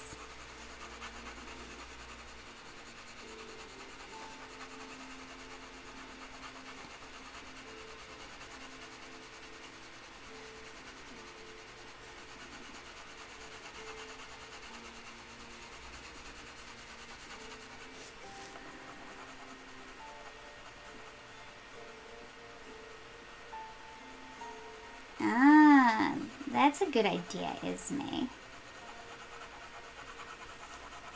Yes, challenge yourself. Pick an animal.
It looks so yellow. I wish you guys could see how not yellow it is. This is, it's weird. It's more brown. It's got a lot of red warm tones, whereas you guys are seeing green yellow tones more predominantly. And it's like the camera is set to high definition, and I have all daylight lamps all over the place. But anyways, I complain about that all the time, don't I? And let's just get over it, I guess.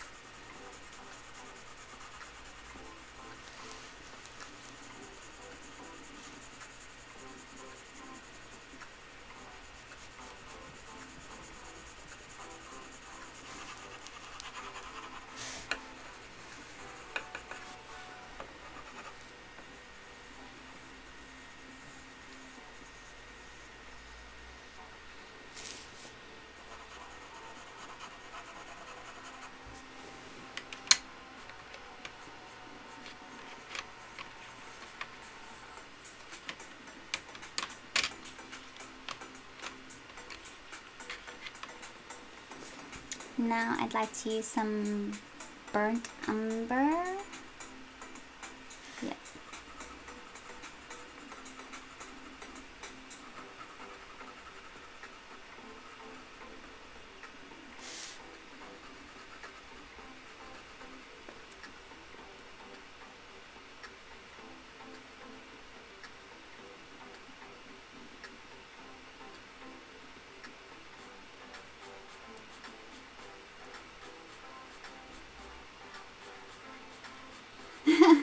It's like cherry lips with second, feels the pressure.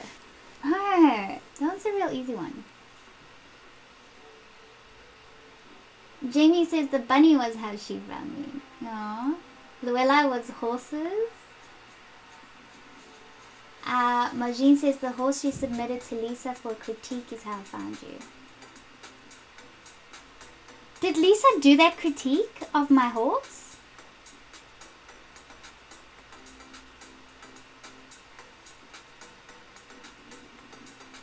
I wasn't even...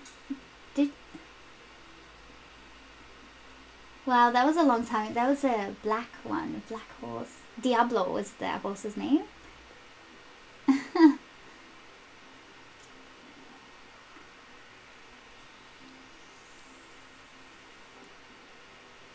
my gosh, I wasn't even aware that she critiqued that.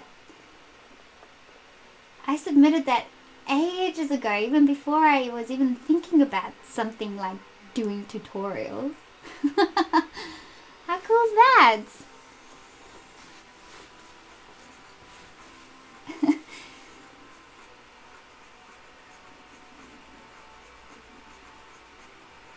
I sort of thought that because she would get so many, so I was like, Majin says yes, 2 years after you submitted. Yeah, exactly, because that's how many people sending critiques for Lisa. So I was like, you know what? It's okay. It'll take a while. But yeah, I never thought that she did it. That's so cool. Oh my gosh, yes, please try and find the link. I'd love to see it. And I better thank her for it too. Yeah.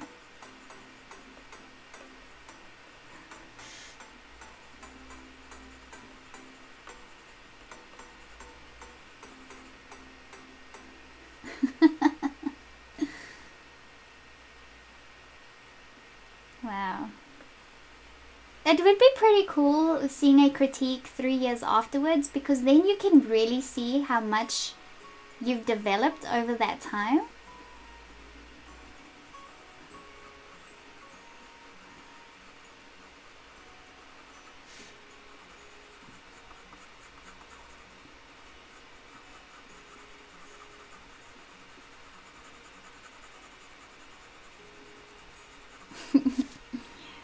Ah, cool.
I'll see. I think I have it somewhere in my gallery. Let's go see.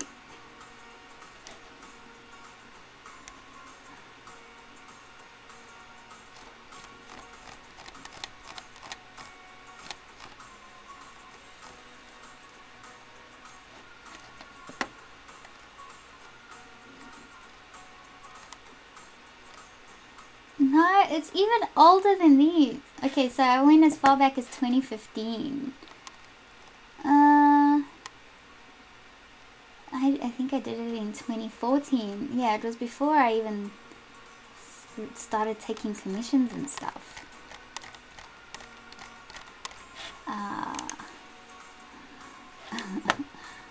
That's so funny.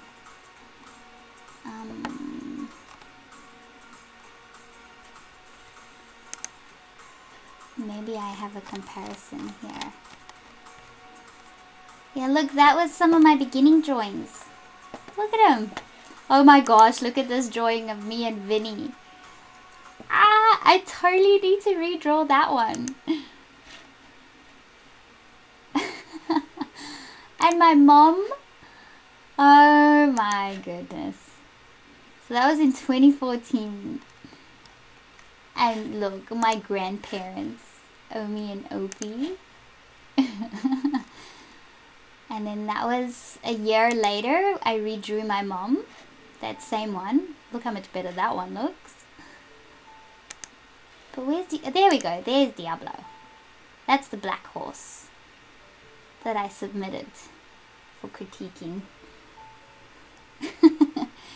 See, it's good. Like, even the pictures that you hate, it's so good to keep them because you can see, you can clearly see improvement.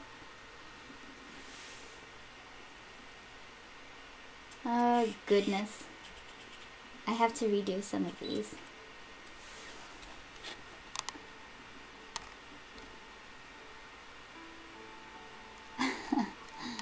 It's really fun looking back. This is my first like colored pencil animal I did of honey. I was so pleased for a first drawing. That would turn out pretty great. I still love that one so much. I have to draw Taylor. Poor Taylor has been left out of the loop. I haven't had the opportunity to draw her yet. Okay, anyways, that was fun reminiscing of that. Let's continue. Oh cool, Jamie found it. Thank you for sharing. I'll check it out after the stream.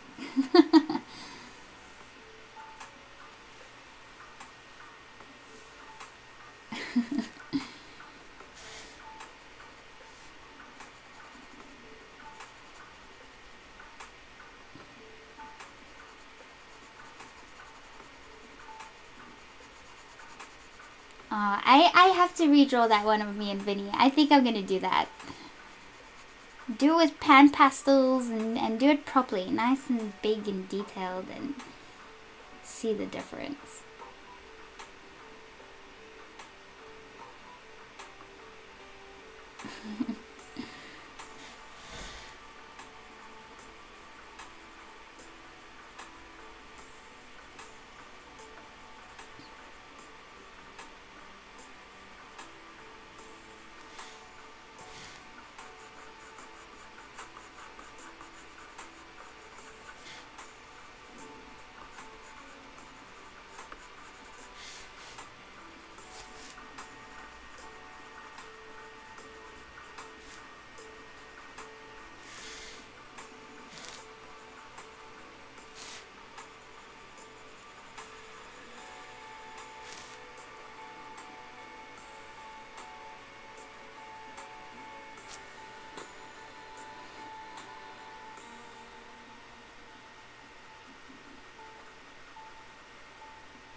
Cool, we're getting closer to the blending part.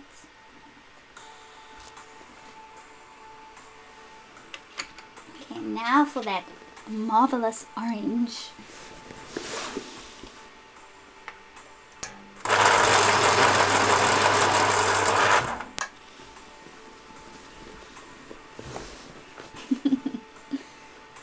Focus, camera, focus.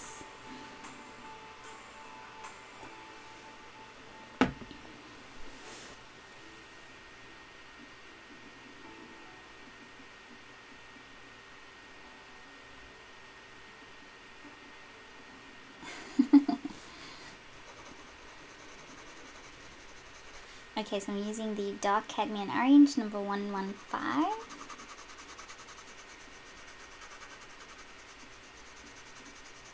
This is the rich, the nice, beautiful, rich color in the fox.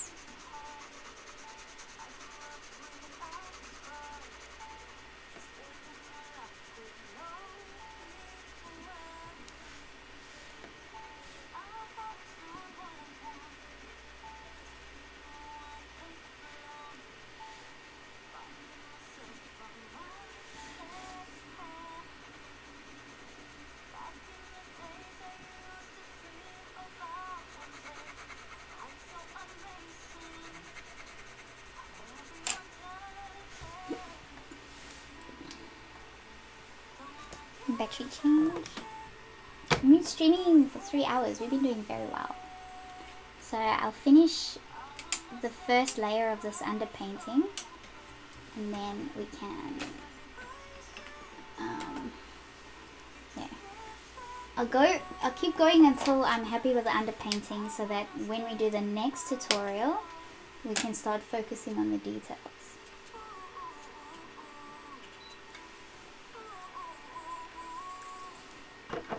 I'll go until this card is full, because it's a smaller card than the other one.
Okay, and then the orange glaze, number 113.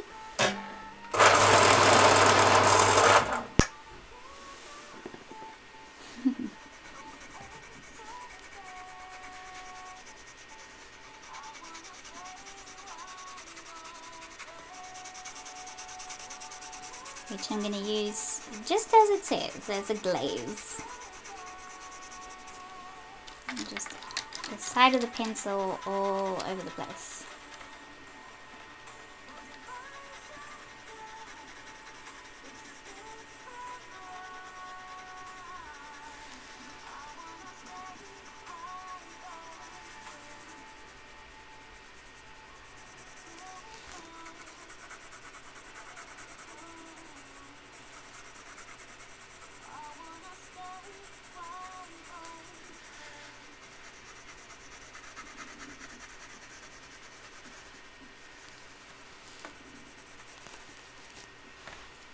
Beautiful. So even though we used a lot of dark colors, like that's not too overwhelming. So when you add these layers gradually and lightly, that's just the best way to go about it. And then you're not limiting the amount of layers and stuff. You can just keep going. So now I'm going to blend it with my brush. Ah, no. I forgot to do the grays. In here, so cold gray 4.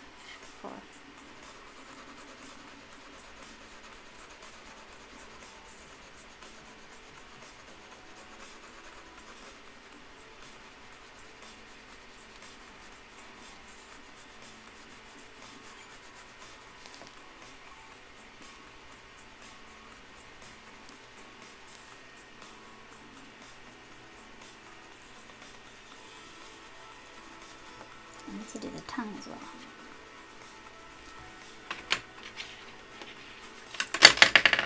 And then warm grey 2, number 271.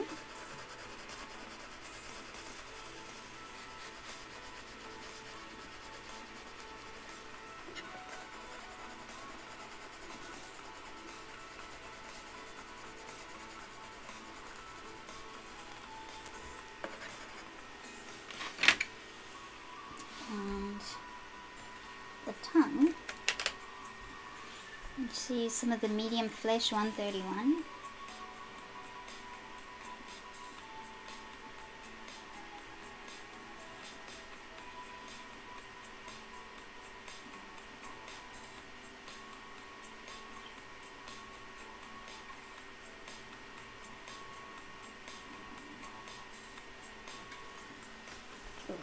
Now we can blend.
Use a smaller brush if you're not as comfortable with this yet.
Jamie's asking, what is the smallest makeup brush you have? I don't know. I have all the makeup brushes, so you just have to, if you get the whole set, see what the smallest one is in there. But my smallest brush that I use is not a makeup brush. I like using these ones, the actual you know, painting brushes, just like the taklon brushes. The small ones that I use are not makeup brushes, because I don't think the makeup brushes get that small.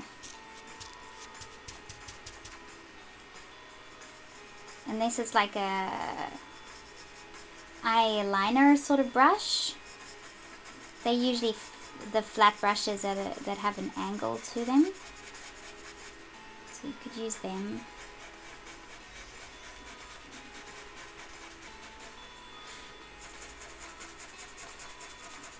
But otherwise, the ones that I mainly use as solvent are the eyeshadow brushes.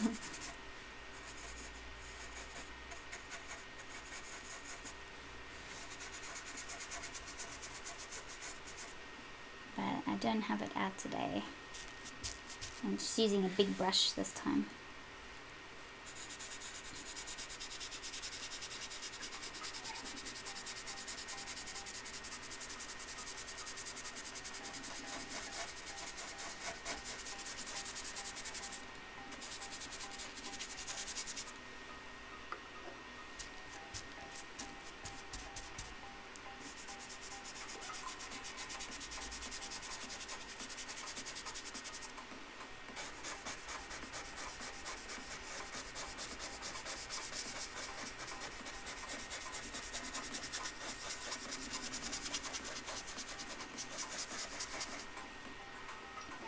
Okay, it looks like I'm going to have to repeat this entire step again for the second time.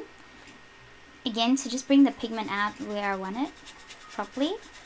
So I'm not going to do that today, because this stream has been going for more than 3 hours already, so that's long enough for one class.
Oh, thanks, Marvin.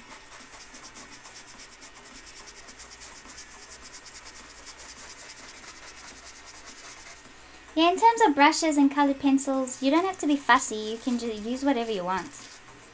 They don't have to be expensive. And makeup brushes work just as well. Makeup brushes don't lose their hair. So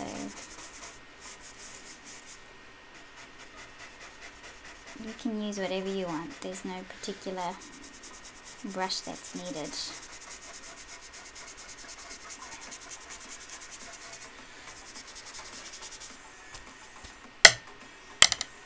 Okay. Well, there we have our first layer of the underpainting, which we used with our Blurry reference. and I just need to bring the intensity of the darker colors out more next time and add a bit more of these shapes, so add more focus to these sort of soft textures. And then once we've done that the second time round all over the place, then we can call it a complete underpainting. And then once that's done, we can start using this reference and we can start adding all those details. So that's pretty good, I think. So we are progressing. So right now the fox is sort of blending into the background because the fox's color isn't as saturated and dark as we want it yet. Once we get the second layer of the underpainting done, that should hopefully start standing out in the foreground a lot nicer. But this also goes to show that don't be afraid of your first layers. It's going to look bad. It's going to look pretty crappy before it starts looking amazing. But this is the process that it takes. This is the process you have to go through before it starts. You start molding it into what you want. It takes time. You can't just have it there. So, yeah. Well, I hope you guys enjoyed the way I started the video with the chat and in the forum. Maybe we'll do more of that where we can talk about something specific. Feel free to add more comments there. I will check on them later. And yeah, that's we'll try and use that much more if we can. So tomorrow, I'm not doing a class tomorrow. I'm going to be doing an owl demonstration video so that I have a little time-lapse video to put up for my next pan pastel workshop that I'm doing in town. And so I won't get to do it tomorrow. And then the weekend, I might pop up on the weekend, but you're sort of just going to have to keep an eye out on the portal. So my suggestion is that when you wake up in the morning and you've got free time in that day, check the portal to see if anything's coming up. That's if you're in Australia. So if you wake up in Australia, you're starting your day about the same time. So I update the portal around 8 or 9 a.m. Sometimes earlier if I'm going to stream earlier. So 8 a.m. my time, which means that that is in the afternoon for those in the US. So if you want to know if something's coming up in the evening for those in the US or the UK, then you're going to have to check the portal at about between 1 and 3 p.m. your time is a good time to check the portal to see if anything would be coming up later that night, if that makes sense. Okay, I can't schedule ahead of time. I tried that before and it didn't work, and I ended up being more stressed and I didn't enjoy it that much doing it that way. But now if I just plan it sort of day by day, it does work out a lot better for me. And I'm sorry I can't give you guys a definite schedule. What I can give you guys a definite schedule is for the Color Pencil magazine. So that's going to be the first Thursday of every month. The Color Pencil magazine challenge is going to be. And then once a month, I think probably the last week of every month, is when I'm going to be doing a pan pastel demonstration and giveaway.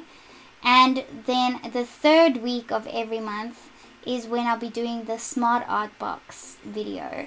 So those things will definitely happen. So I have the Smart Art Box video booked in for Monday.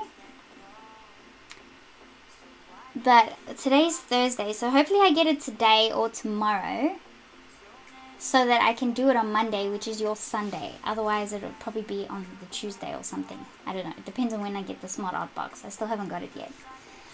So those are things that will definitely be happening in those time frames of the month.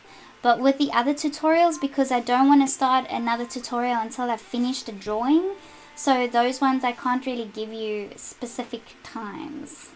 So, because I can never control how long something is going to take. Okay, and my card is full, so that was pretty good timing. So I'm gonna head off now. I want to go watch that video by Lisa, because thank you, I didn't even know about that, so I'm gonna go check that out now.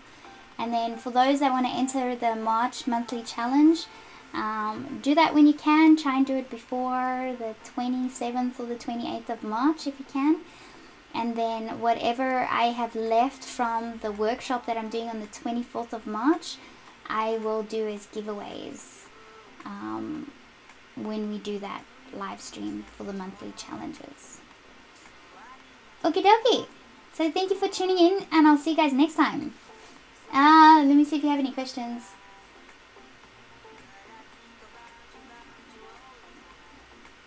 No, all good. Alright guys, see you guys next time. Bye.